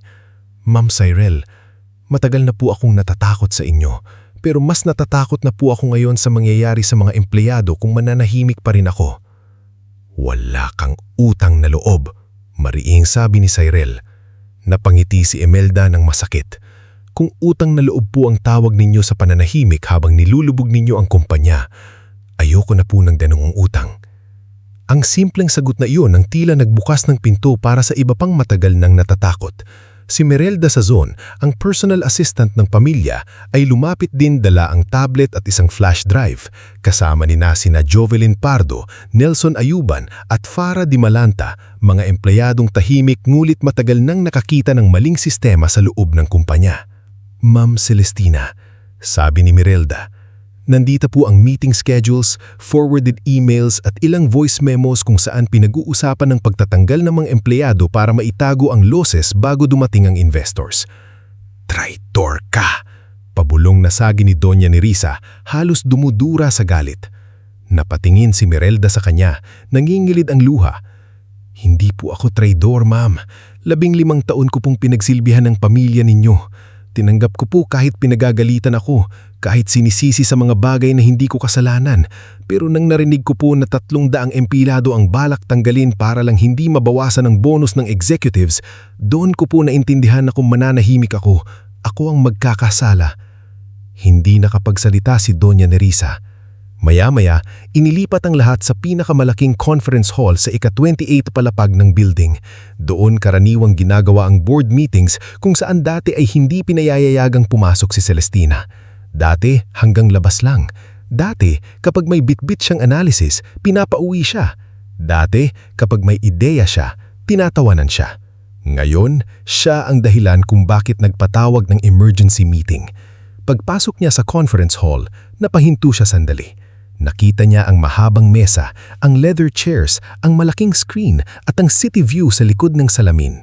Naalala niya ang araw na pinalabas siya ni Don Armand matapos niyang ipaliwanag ang problema sa operations. Naalala niya ang tawa ni Tobias, ang panunuya ni Cyril at ang malamig na tingin ni Vandrick. Ngunit wala nang dating Celestina roon. Si Attorney Calix ang unang nagsalita matapos makaupo ang lahat. "This emergency session is being documented. Present are the executive officers of Alcantara Prime Holdings, selected board members, external auditors, representatives of major creditors, and witnesses from internal departments. The purpose is to review urgent financial, legal, and governance concerns involving the company." Tumayo si Vandrick. "I object to this whole circus. Hindi ito official board meeting." Sumagot ang isa sa matandang board members na si Federico Laksamana, dating kaibigan ni Don Celso. Matagal na itong hindi aktibo nang gunit nang nalaman ng nangyayari, personal itong dumalaw. "Vandrick, kung hindi ito official, bakit nanginginig ang mga kamay mo?" Napahiya si Vandrick at napaupo. Inilabas ni Calix ang unang set ng dokumento. Ipinakita sa screen ang corporate debt acquisition papers. Malinaw doon ang malaking bahagi ng secured loans ng Alcantara Prime ay hawak na ngayon ng firm na konektado kay Celestina. Sumunod na ipinakita ang trust documents ni Don Celso kasama ang mga probisyon na noon pa dapat nasuri ng legal department. Ang tanong, sabi ni Calix, bakit ang dokumentong ito ay hindi isinama sa estate disclosures nang namatay si Don Celso? Napatingin ang lahat kay Don Armand. Nanginginig ang labi nito. Hindi ko alam ang buong detalye. Tumayo si Celestina. Papa, ilang taon po akong pinaniwala ang wala akong karapatan. Ilang taon akong tinawag na palamunin sa bahay na dapat tahanan ko rin. Ngayon, hindi ko kayo tatanungin kung bakit hindi ninyo ako nimahal ng pantay. Ang tanong ko lang po, bakit ninyo itinago ang habili ni Lolo? Walang ingay sa buong silid. Si Don Armand ay napayuko. Akala ko, mas makakabuti sa kumpanya kung si Vandrick ang hahawak ng lahat. Akala ko kapag nalaman mo, magkakagulo ang pamilya. Hindi po ang katotohanan ang gumulo sa pamilya natin, sagot ni Celestina. Ang pagtatago po nito. Sumunod na inilabas ang audit findings. Si Imelda ang tumayo upang ipaliwanag ang pagkakaiba ng original entries at revised reports. Hindi ito sanay magsalita sa harap ng executives, kaya nanginginig ang kanyang boses noong una. Ngunit habang nagpapatuloy siya, lumalakas ang kanyang loob. Dito po makikita na may receivables na isinama sa projected cash flow kahit hindi pa collectible. Dito naman po, may expenses na inilipat sa ibang quarter para magmukhang mas mababa ang losses. At dito po, huminto siya sandali at tumingin kay Cyril. Dito po makikita ang instruction na galing mismo sa finance office na baguhin ang classification ng ilang obligations bago ang investor review. Namumula ang mukha ni Cyril. Standard adjustment yan, hindi mo naiintindihan ang high-level finance. Sumagot si Celestina, kalmado, ngunit talim. Naiintindihan ko, at naiintindihan din ng external auditors, kaya nandito sila. Isang auditor ang tumayo at nagsabing may sapat na batayan para buksan ang full forensic audit. Doon tuluyang nawala ang yabang ni Cyril. Napahawak siya sa gilid ng mesa. Sumunod namang inilabas ang supplier contracts na konektado kay Tobias. Ipinakita ni Ramilto ang security logs at ipinakita ni Nelson ang warehouse discrepancies. Lumitaw na may mga materyales na binayaran ng doble ang presyo, may deliveries na kulang at may suppliers na bagong kumpanya ngunit kaagad nakakuha ng malalaking kontrata dahil sa rekomendasyon ni Tobias. Hindi ako lang ang pumirma niyan, sigaw niya. Pero ikaw ang nag-endorso, sabi ni Calix, at may email trail na nagpapakita ng direct communication mo sa supplier representatives bago pa mabuksan ng bidding. Tumayo si Tobias na parang susugod, mulit humarang ang dalawang security personnel. Sa unang pagkakataon, siya ang pinigilan ng kapangyarihan na dati niyang ginagamit laban sa iba. Ano ito? Sigaw niya. Pamilya tayo, Celestina. Ipapahiya mo kami sa harap ng ibang tao. Dahan-dahang tumayo si Celestina.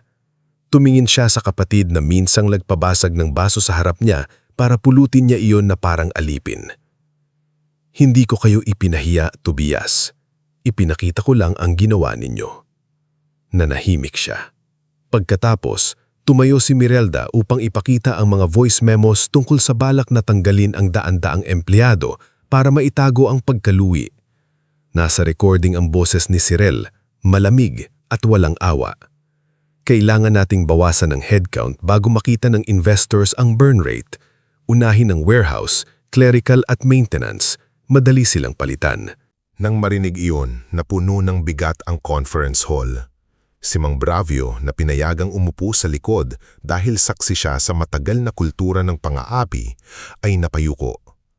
Ang mga kamay niyang kulubot ay mahigpit na nakahawak sa tungkod. Ilang dekada siyang naglinis ng gusaling iyon at ngayon niya narinig ng malinaw kung gaano kababa ang tingin sa kanila ng mga taong pinagsilbihan niya. Tumayo si Celestina at humarap sa board. Hindi ko sinasabing wala ng pag-asa ang kumpanyang ito, sabi niya. Pero hindi ito mabubuhay kung ang mga taong sumira rito ang patuloy na mamumuno.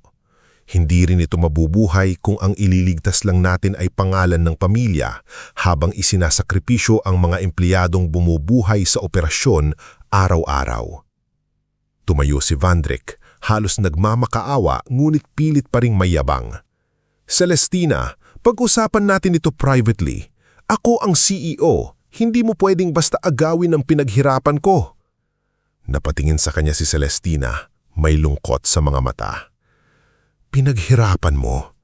Vandrik, ang pinaghirapan mo ay magmukhang mahusay habang iba ang sumasalo ng pagkakamali mo. Ang kumpanya ay hindi laruan. Hindi ito stage para sa ego mo. Bastos ka, singhal ni Doña Nerissa. Kahit ano pa ang dala mong papeles, nanay ko pa rin ako. Doon unang bumaling ng diretso si Celestina sa kanyang ina. Matagal niyang itong kinatakutan. Matagal niyang hinintay na yakapin siya, ipagtanggol, tawaging anak ng may pagmamahal. Ngulit sa sandaling iyon, malinaw na sa kanya ang katotohanan. Hindi lahat ng magulang ay natututong magmahal sa tamang panahon. Opo, nanay ko kayo. Kaya mas masakit na kayo mismo ang nagturo sa kanila kung paano akong maliitin. Natahimik si Doña Nerissa, ngunit nanatiling mataas ang baba nito, tila ayaw pa ring tanggapin ng anumang pagkakamali. Matapos ng halos 3 oras na paglalatag ng ebidensya, nagpatawag ng internal vote ang board para sa immediate governance action habang nagpapatuloy ang full investigation. Isa-isang bumoto ang board members, ilang ang halatang takot pa rin sa pangalan ng Alcantara. Ang ilan naman ay tila matagal nang naghihintay ng pagkakataong itama ang direksyon ng kumpanya. Sa huli, inanunsyo ni Federico Laksamana ang resulta. Effective immediately, Vandrik Alcantara is suspended as CEO pending investigation. Cyril Alcantara is suspended from all finance authority. Tobias Alcantara is removed from operational control pending legal review. The board appoints Celestina Alcantara as interim chief restructuring officer with expanded authority to stabilize creditor relations, protect employees, and oversee forensic audit. Parang may sumabog na katahimikan sa loob ng silid. Si Vandrik ay napaupo na parang nawalan ng buto. Si Cyril ay napahawak sa bibig, hindi makapaniwala. Si Tobias ay nagsimulang magwala, ngunit agad siyang pinigilan ng security. Si Doña Nerissa ay tumayo, nanginginig sa galit. Hindi ito matatapos dito, sabi niya kay Celestina. Tumingin ang anak sa kanya, hindi na natatakot. Tama po kayo, hindi pa ito tapos dahil simula pa lang ito ng paglilinis. Pagkatapos ng meeting, isa-isang lumabas ang mga tao sa conference hall. Ang ilan ay umiiyak, ang ilan ay nagbubulungan, ang ilan ay nakahinga ng maluwag. Si Imelda ay napaupo sa isang upuan sa labas, nanginginib pa rin ng tuhod. Lumapit si Celestina sa kanya. Salamat, sabi ni Celestina. Umiling si Imelda habang pinupunasan ng luha. Ako dapat ang magpasalamat, ma'am. Ngayon lang ako nakaramdam na may kakampi kami. Lumapit din si Ramilto, si Mirelda, si Jovelyn, si Nelson at si Farah. Wala silang malalaking posisyon, wala silang apelyidong makapangyarihan. Pero sa alaw na iyon, sila ang naging dahilan kung bakit hindi na muling naibaon ang katotohanan. Sa dulo ng hallway, nakita ni Celestina si Don Armand. Mag-isa itong nakatayo, tila biglang tumanda ng 10 taon. Lumapit siya, mabigat ang bawat hakbang. Celestina, sabi nito, basag ang boses. Patawarin mo ako. Matagal siyang tumingin sa ama.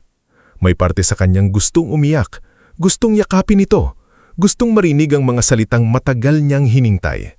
Mulit alam niyang hindi sapat ang isang paghihingi ng tawad para burahin ang mga taon ng pananahimik. Hindi ko pa alam kung kaya ko, Papa, sagot niya. Mulit ngayon, mas importante munang ayusin natin ang sinira niya. Napayuko si Don Armand. Sa unang pagkakataon, wala siyang sagot. Bago lumubog ang araw, bumalik si Celestina sa lobby. Naroon pa rin ang basag na salamin mula sa ginawa ni Tobias kanina. Wala pang nakakapaglinis dahil sa gulong nangyari. Yumuko siya at pinulot ang isang malaking piraso gamit ang tissue. Nagulat si Mang Bravio na nasa malapit. Hiha, hayaan mo na, ako na riyan. Ngumiti si Celestina. Hindi po, Mang Bravio. Dito nagsimula ang araw na ito. dito rin dapat magsimula ang paglilinis. Ngunit hindi na iyon ang dating pagluhod na puno ng pang-aapi. Hindi na iyon ang dating pagyuko ng batang pinihiya. Sa pagkakataong iyon, pinulot ni Celestina ang basag na salamin bilang tanda ng bagong simula. Isang kumpanyang kailangang linisin mula sa loob, isang pamilyang kailangang harapin ang kasalanan, at isang anak na sa wakas ay hindi na naghihintay na piliin siya ng mga taong matagal ng bulag sa kanyang halaga. Kinagabihan, habang unti-unting nawawala ang mga ilaw sa opisina, naiwan si Celestina sa conference hall. Nakatayo siya sa harap ng upuan ng CEO. Hindi niya ito hinawakan agad. Hindi niya ito tinignan bilang premyo. Sa halip, naisip niya ang lilibong empleyadong umaasa sa desisyong gagawin niya mula sa araw na iyon. Pumasok si Eldrick Monteverde at tahimik na tumayo sa tabi niya. "Handa ka ba?" tanong niya. Huminga si Celestina ng malalim. "Hindi," tapat niyang sagot.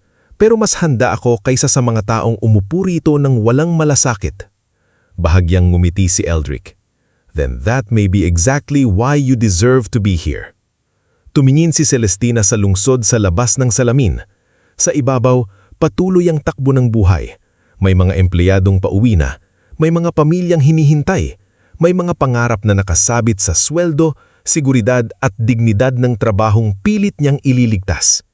Hindi pa tapos ang laban. May mga kaso pang haharapin, may mga investor pang kailangang kumbinsihin, may mga kontrata pang bubusisiin, at may pamilyang kailangang matutong managot. Ngunit sa unang pagkakataon, ang boses ni Celestina ay hindi na bulong sa gilid ng boardroom. Ito na ang boses na pakikinggan ng buong kumpanya. Bago tayo mag-umpisa sa huling parte ng ating istorya, i-comment mo naman kung taga saan ka at anong oras ka nanonood ngayon. Dahil sa pagtatapos na ito, makikita natin na ang tunay na tagumpay ni Celestina ay hindi lang ang maupo sa posisyong matagal nang ipinagkait sa kanya, kundi ang patunayan na ang taong minsang tinapaktapakan ay kaya pa ring mamuno ng may puso, prinsipyo at dignidad.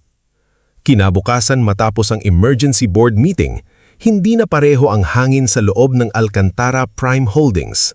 Ang dating gusling puno ng takot at pilit na katahimikan ay tila nagising mula sa mahabang bangungot. Sa bawat palapag, may mga empleyadong nagbubulungan. May ilan na hindi pa rin makapaniwala na si Celestina Alcantara, ang babaeng kahapon lamang ay nakita nilang naka-gray na janitor's uniform, ay siya na ngayon ang may hawak ng pinakamabigat na responsibilidad sa kumpanya. Hindi agad nagdiwang si Celestina. Hindi siya nagpa-party. Hindi siya nagpatawag ng press conference para ipahiya ang mga kapatid. Hindi niya rin agad inangkin ng malaking opisina ng CEO sa 30 palapag. Sa halip, 6:00 pa lang ng umaga, nasa lobby na siya. Suot niya ang simpleng puting blouse, itim na slacks at ang singsing ni Don Celso. Wala siyang bodyguard na nakapaligid, wala siyang marangyang dala, at hindi siya nagmamadaling magmukhang makapangyarihan. Nakatayo siya sa harap ng glass case kung saan niya samantalang ipinalagay ang isang maliit na bagay. Ang basag na piraso ng salamin mula sa wine glass na sinadyang ibagsak ni Tobias noong araw na pinihiya siya sa lobby. Hindi ito nakalagay para alalahanin ng sakit. Nasa tabi nito ang isang maliit na papel na may nakasulat. Ang paglilinis ay hindi nagsisimula sa sahig. Nagsisimula ito sa katotohanan. Lumapit si Mang Bravio. Mabagal ang lakad dahil sa matagal ng pananakit ng likod. Nang makita niya ang display, napanangiti siya ng malungkot. "Hiha," sabi niya, "hindi ba masakit makita yan araw-araw?" Tumingin si Celestina sa salamin. "Mas masakit po kung kakalimutan ko kung bakit ako nandito." "Hindi ka na nag-iisa ngayon," sagot ni Mang Bravio. "Alam ko po," sabi niya. "Kaya mas kailangan kong maging maingat." Sa araw ding iyon, ipinatawag ni Celestina ang lahat ng department heads, hindi sa malaking boardroom kung saan dati siyang pinapahiya, kundi sa training hall sa 22 palapag, isang lugar na karaniwang ginagamit ng ordinaryong empleyado. Gusto niyang magsimula sa lugar na hindi nakakatakot, walang mahabang mesa ng kapangyarihan, walang mataas na upuan, pare-pareho silang nakaupo. Naroon si Imelda Roque, na pansamantala niyang itinalaga bilang lead coordinator ng Internal Audit Review. Naroon si Mirelda Sazon na ngayon ay hindi na basta personal assistant ng pamilya, kundi documentations officer para sa Ethics Transition Team. Naroon si Ramilto Cueva, hindi bilang security guard na nasa gilid lang, kundi bilang representative ng ground operations personnel. Naroon din sina Jovelyn Pardo, Nelson Ayuban at Farah Dimalanta, kasama ang iba pang empleyadong dati ay walang boses sa malalaking desisyon. Nang pumasok si Celestina, tumayo silang lahat. "Umupo po kayo," malumanay niyang sabi. "Hindi tayo nandito para sambahin ang posisyon ko. Nandito tayo para ayusin ang trabaho natin." Tahimik ang lahat. Sanay sila sa mga executive na puro utos. Hindi sila sanay sa isang leader na nagsisimula sa pakikinig. Bago ako magsabi ng plano, gusto kong marinig muna ang totoong problema. Walang mawawalan ng trabaho dahil nagsabi ng totoo. Walang sisigawan, walang paghihigante. Pero malinaw din ito. Ang sino mang sangkot sa pandaraya, pananakot, at pagnanakaw sa kumpanya ay kailangang managot. Unang nagtaas ng kamay si Nelson. "Ma'am, sa warehouse po, maraming taon nang may ghost deliveries. May mga materyales na nasa papel pero hindi namin nakikita sa actual inventory." Sumunod si Jovelyn. "Sa reception po, madalas kaming inuutusang itago ang arrival ng certain visitors kapag supplier meeting ni Sir Tobias. Kapag nagtatanong kami, sinasabihan kaming huwag makialam." Si Farah naman ay halos nanginginig ng magsalita. "Sa HR po, may listahan na raw natatanggalin bago pa man ma-review ng maayos. Karamihan doon matatagal na sa kumpanya at mataas na ang benefits. Parang gusto lang bawasan ng gastos kahit sila ang pinakamasipag." Isa-isang lumabas ang mga hinaing. Hindi minadali ni Celestina. Nagsulat siya, nagtanong, at nakinig. Sa bawat salitang naririnig niya, lalo niyang naiintindihan na mas malalim ang sugat ng kumpanya kaysa sa inakala niya. Hindi ito lang simpleng corruption sa taas. Ito ay kultura ng takot na lumason sa bawat palapag. Samantala, sa kabilang bahagi ng lungsod, nagsisimula namang gumuho ang dating marangyang mundo ng kanyang mga kapatid. Si Vandrick ay pansamantalang pinagbawalang pumasok sa opisina habang iniimbestigahan ang misuse of corporate funds. Sa loob ng kanyang kondominium, galit siyang naglalakad-lakad habang hawak ang phone. "Hindi pwedeng matapos ako ng ganito." Singhal niya kay Cyril sa kabilang linya. "Ako ang CEO. Ako ang mukha ng kumpanyang yun. Dating CEO. At kung hindi tayo kikilos, hindi lang posisyon ang mawawala sa atin." Si Tobias naman ay mas hindi mapakali. May ilang suppliers na dati niyang kasabwat ang hindi na sumasagot sa tawag niya. May abogado na ring tumawag tungkol sa mga dokumentong kailangan niyang ipaliwanag. Ang dating yabang niya ay napalitan ng takot na ayaw niyang ipakita. "Kasalanan ito ni Celestina," sabi ni Tobias nang nagkita silang tatlo sa bahay ni Doña Nerissa. "Tumigil ka," mariin niya sabi ni Cyril. "Ang problema, minamaliit natin siya. Akala natin tahimik lang siya dahil mahina siya." Napaupo si Vandrick, namumula ang mata sa puyat. Hindi pwedeng manalo siya. Hindi siya ang pinili ni Papa. Hindi siya ang hinanda para dito. Mula sa pintuan, nagsalita si Don Armand, mahina gunit malinaw. "Baka iyon ang pagkakamali ko. Hindi ko siya hinanda dahil natakot akong mas makita ng lahat na siya ang dapat kong pinakinggan." Nagulat ang tatlo. Si Doña Nerissa na nakaupo sa sofa ay tumingin ng masama sa kanyang asawa. "Armand, huwag mong sabihin yan sa harap nila." "Bakit? Dahil totoo?" Tumahimik ang buong silid. Sa unang pagkakataon, si Don Armand mismo ang umamin na may kasalanan siya. Ngunit hindi iyon sapat para ayusin agad ang lahat.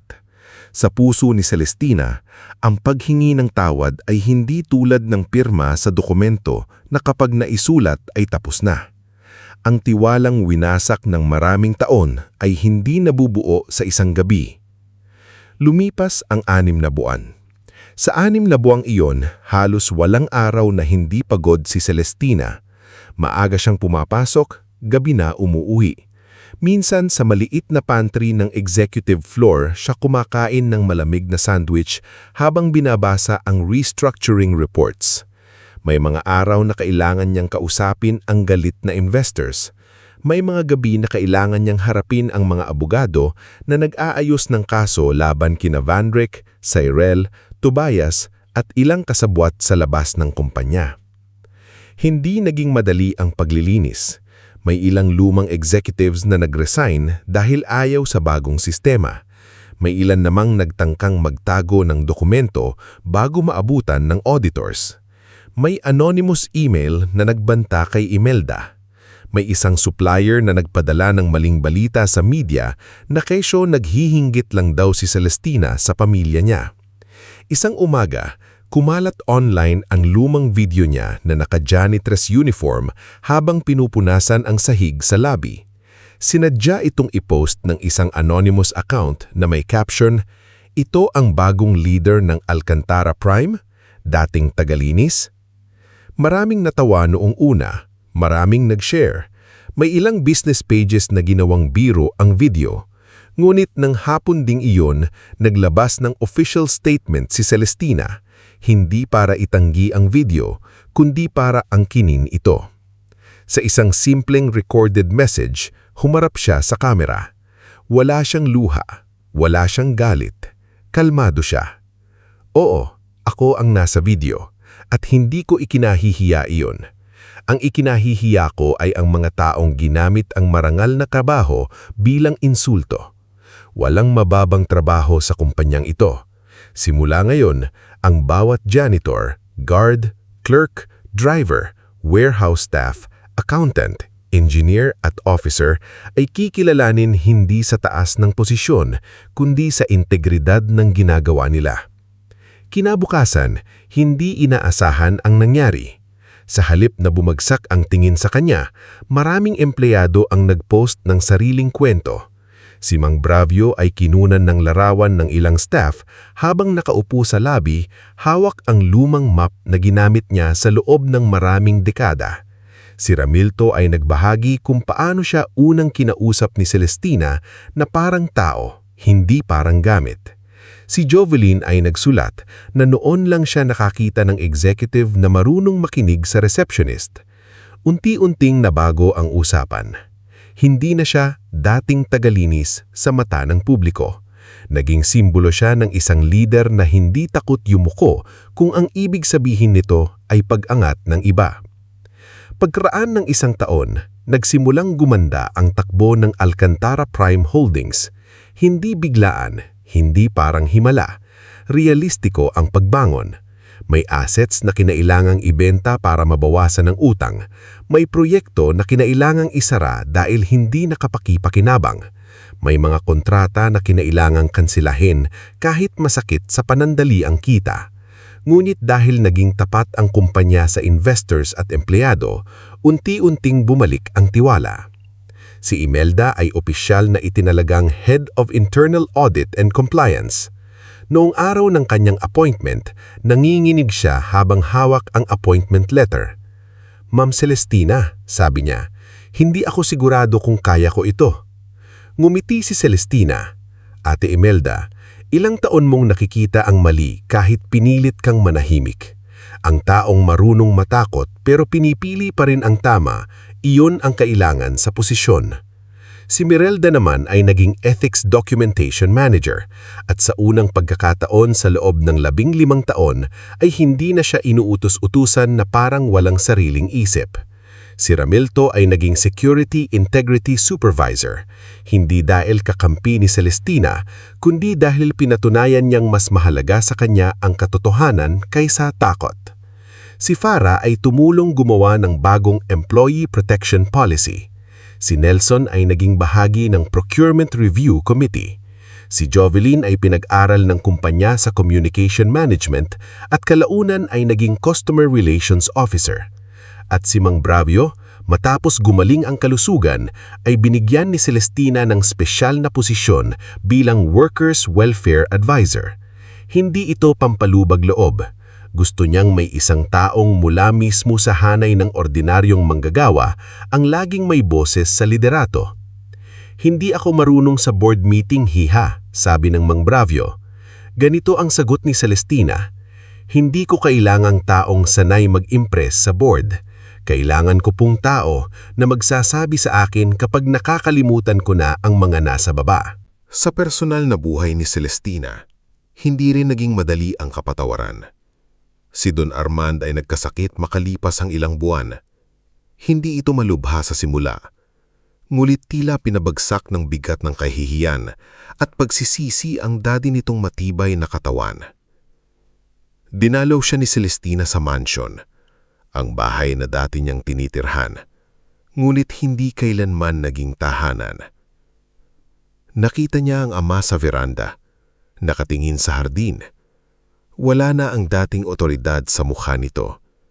Pagod na ito, matanda, at puno ng mga salitang huli ng gustong sabihin. Celestina, tawag nito. Salamat at dumating ka. Umupo siya sa tapat ng ama. Kumusta po kayo? Mas mabuti kaysa sa manararapat sa akin, sagot ni Don Armand. Matagal itong natahimik bago muling nagsalita. Noong bata ka, alam kong iba ka. Tahimik ka pero mabilis kang makaintindi. Natakot ako roon. Natakot po kayo. Tumanggo ito. Dahil nakita iyon ni Papa, ni Don Celso. Nakita niyang ikaw ang may malasakit. At imbes na ipagmalaki kita, nainggit ako sa tiwalang binigay niya sa iyo. Pinili kong palakasin si Vandrick dahil siya ang panganay. Pinili kong kampanyan si Cirela Tobias dahil mas madaling paniwalaan ang ingay nila kaysa harapin ang katahimikan mo. Nanikip ang dibdib ni Celestina. Ilang taon niyang hinintay ang paliwanag na iyon. Ngunit ngayong naririnig niya, hindi na ito kayang ibalik ang batang umiiyak sa lumang kwarto. Papa, mahina niyang sabi. Minahal ko po kayo kahit hindi niyo ako pinipili. Iyon ang pinakamasakit. Hindi dahil wala akong natanggap, kundi dahil lagi akong umaasa. Tumulo ang luha ni Don Armand. Patawarin mo ako. Matagal siyang natahimik. Hindi ko pa kayang ibalik ang dati, sabi niya.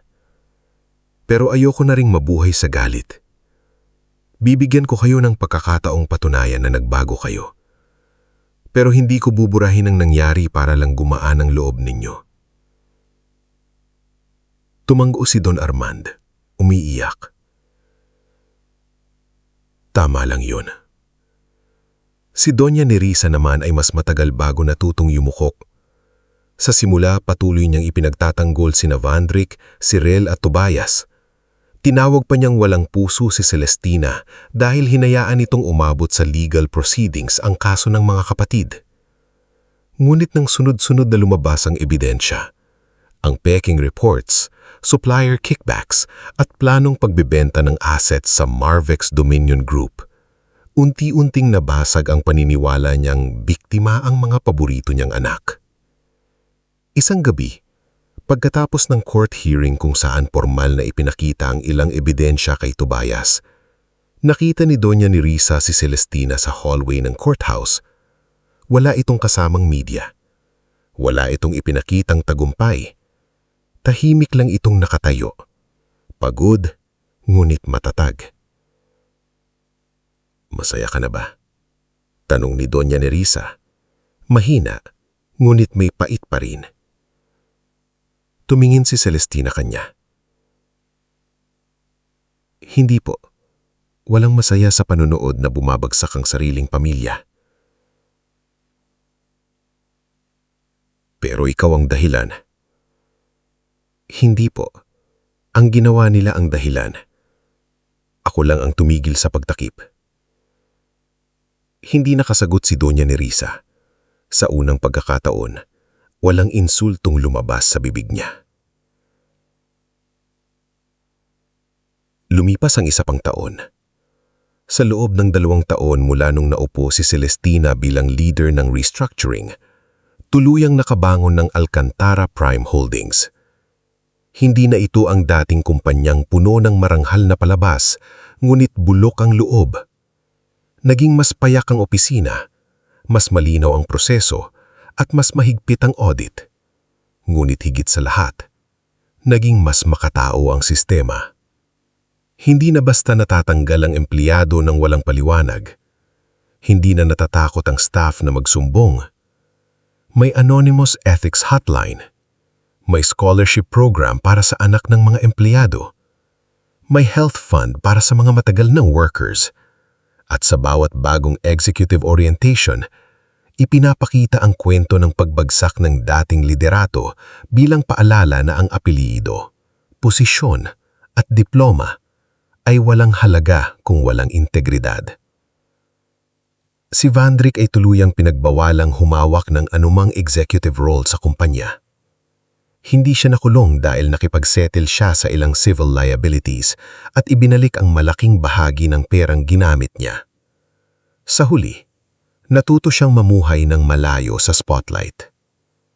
Si Cyril ay humarap sa kasong financial manipulation.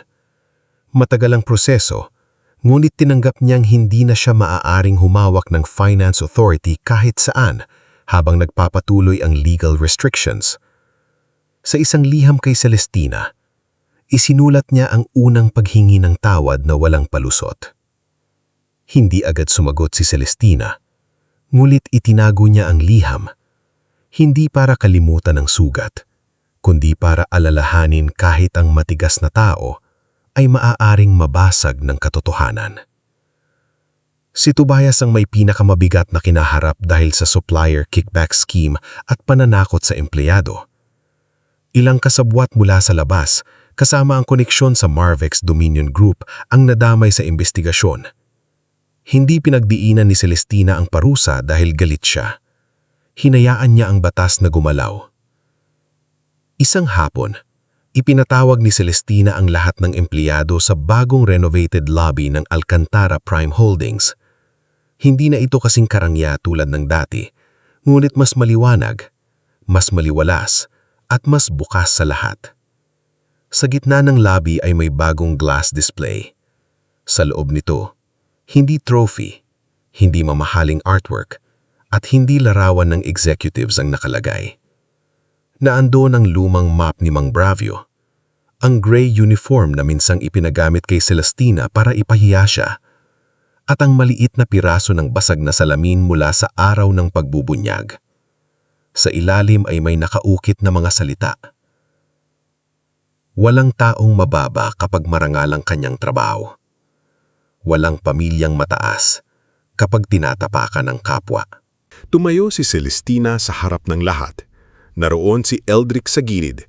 Ngayon ay hindi lang abogado, kundi isa sa pinakamalapit na taong pinagkakatimalaan niya. Hindi minadali ni Celestina ang anumang relasyon sa kanya.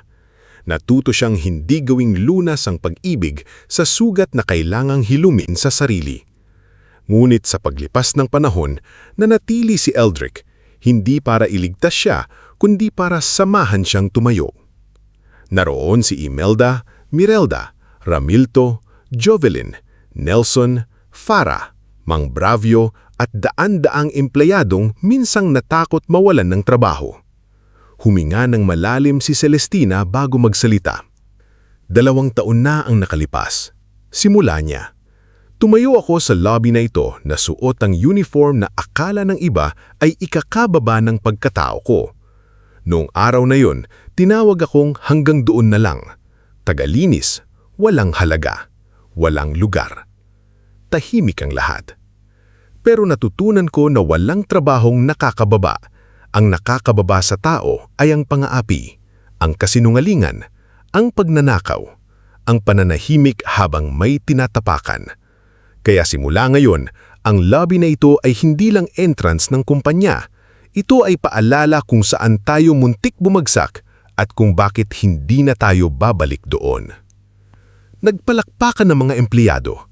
Hindi iyon palakpak na pilit. Hindi iyon palakpak dahil may kamera. Iyon ay palakpak ng mga taong sa wakas ay nakaramdam na kabilang sila sa kumpanyang pinagtatrabahuan nila. Matapos ang programa, lumapit si Mang Bravio kay Celestina. nangingilid ang luha ng matanda. "Proud sa'yo ang lolo mo," sabi niya. Ngumiti si Celestina, nangingilid din ang luha. "Sana nga po." "Hindi sana, sigurado." Maya-maya, lumapit si Don Armand. Mas mahina na siya, ngunit mas mapayapa ang mukha. Sa tabi niya ay si Doña Nerissa, tahimik at hindi na kasing taas ng dating tindig. Hindi naging perpekto ang relasyon nila ni Celestina. Hindi agad naging buo ang pamilya. Ngunit natutunan silang tanggapin na may mga sugat na hindi kailangang takpan para masabing naghihilom. "Maganda ang ginawa mo rito," sabi ni Don Armand. "Hindi ko po ito ginawa mag-isa," sagot ni Celestina. Tumingin si Doña Nerissa sa glass display. Matagal bago siya nagsalita. "Noong pinasuot namin sa iyo iyan, akala ko pinapakita lang namin kung saan ka dapat lumugar." Napalunok siya. "Ngayon ko nakikita kung gaano kami kalupit." Hindi sumagot agad si Celestina. Hindi niya kailangang yakapin agad ang ina para maging mabuting anak. Hindi niya kailangang sabihing ayos lang ang lahat kahit hindi naman. Ngunit sa sandaling iyon, nakita niya ang unang bitak sa matigas na pader ni Doña Nerissa. "Hindi ko po makakalimutan iyon. Pero sana, huwag na nating hayaang may ibang tao sa kumpanyang ito ang makaranas ng ganoon." Tumanggu si Doña Nerissa at sa unang pagkakataon, wala siyang palusot. Sa huling bahagi ng araw, nang unti-unting umuwi ang mga empleyado, naiwan si Celestina sa lobby kasama si Eldrick. Tumingin siya sa glass display, pagkatapos sa malaking pangalan ng kumpanya sa itaas. "Akala ko dati, kapag nakuha ko ang posisyon, gagaan ang lahat." "Hindi ba?" tanong ni Eldrick. Ngumiti siya ng pagod. "Hindi. Mas bumigat, pero mas malinaw." "Ano ang malinaw?" Tumingin siya sa mga empleyadong naglalakad palabas. May ngiti, may bitbit na bag, may kausap sa phone na pamilyang naghihintay sa kanila. "Akala ko dati," sabi ni Celestina, "kapag nakuha ko ang posisyon, gagaan ang lahat. Hindi pala ako lumaban para lang patunayan na mali sila tungkol sa akin. Lumaban ako para wala ng batang lalaki o babae, empleyado o anak ang maniwalang wala siyang halaga dahil lang may makapangyarihang nagsabi nito." Dahan-dahang bumukas ang elevator at bago siya umakyat sa opisina, huminto siya tapat ng display. Saglit niyang hinawak ang salamin, tila nagpapaalam sa dating sarili. Sa batang hawak na drawing na hindi pinansin ng ama, sa dalagitang pinagtawanan sa boardroom, sa babaeng pinasuot ng uniform para ipahiya. Hindi na siya ang anak na naghihintay mapili. Siya na ang babaeng pinili ang sarili niyang halaga. At habang unti-unting nagliliwanag ang lobby ng Alcantara Prime Holdings sa dapit hapon, malinaw na malinaw ang naging wakas ng kanyang mahabang laban. Hindi niya winasak ang pamilyang nangapi sa kanya para lang makaganti. Itinayo niya ang isang bagong tahanan para sa mga taong minsang walang boses. Isang kumpanyang natutong yumuko sa katotohanan, tumayo para sa dignidad at magsimula muli nang hindi may tinatapakan na sinuman.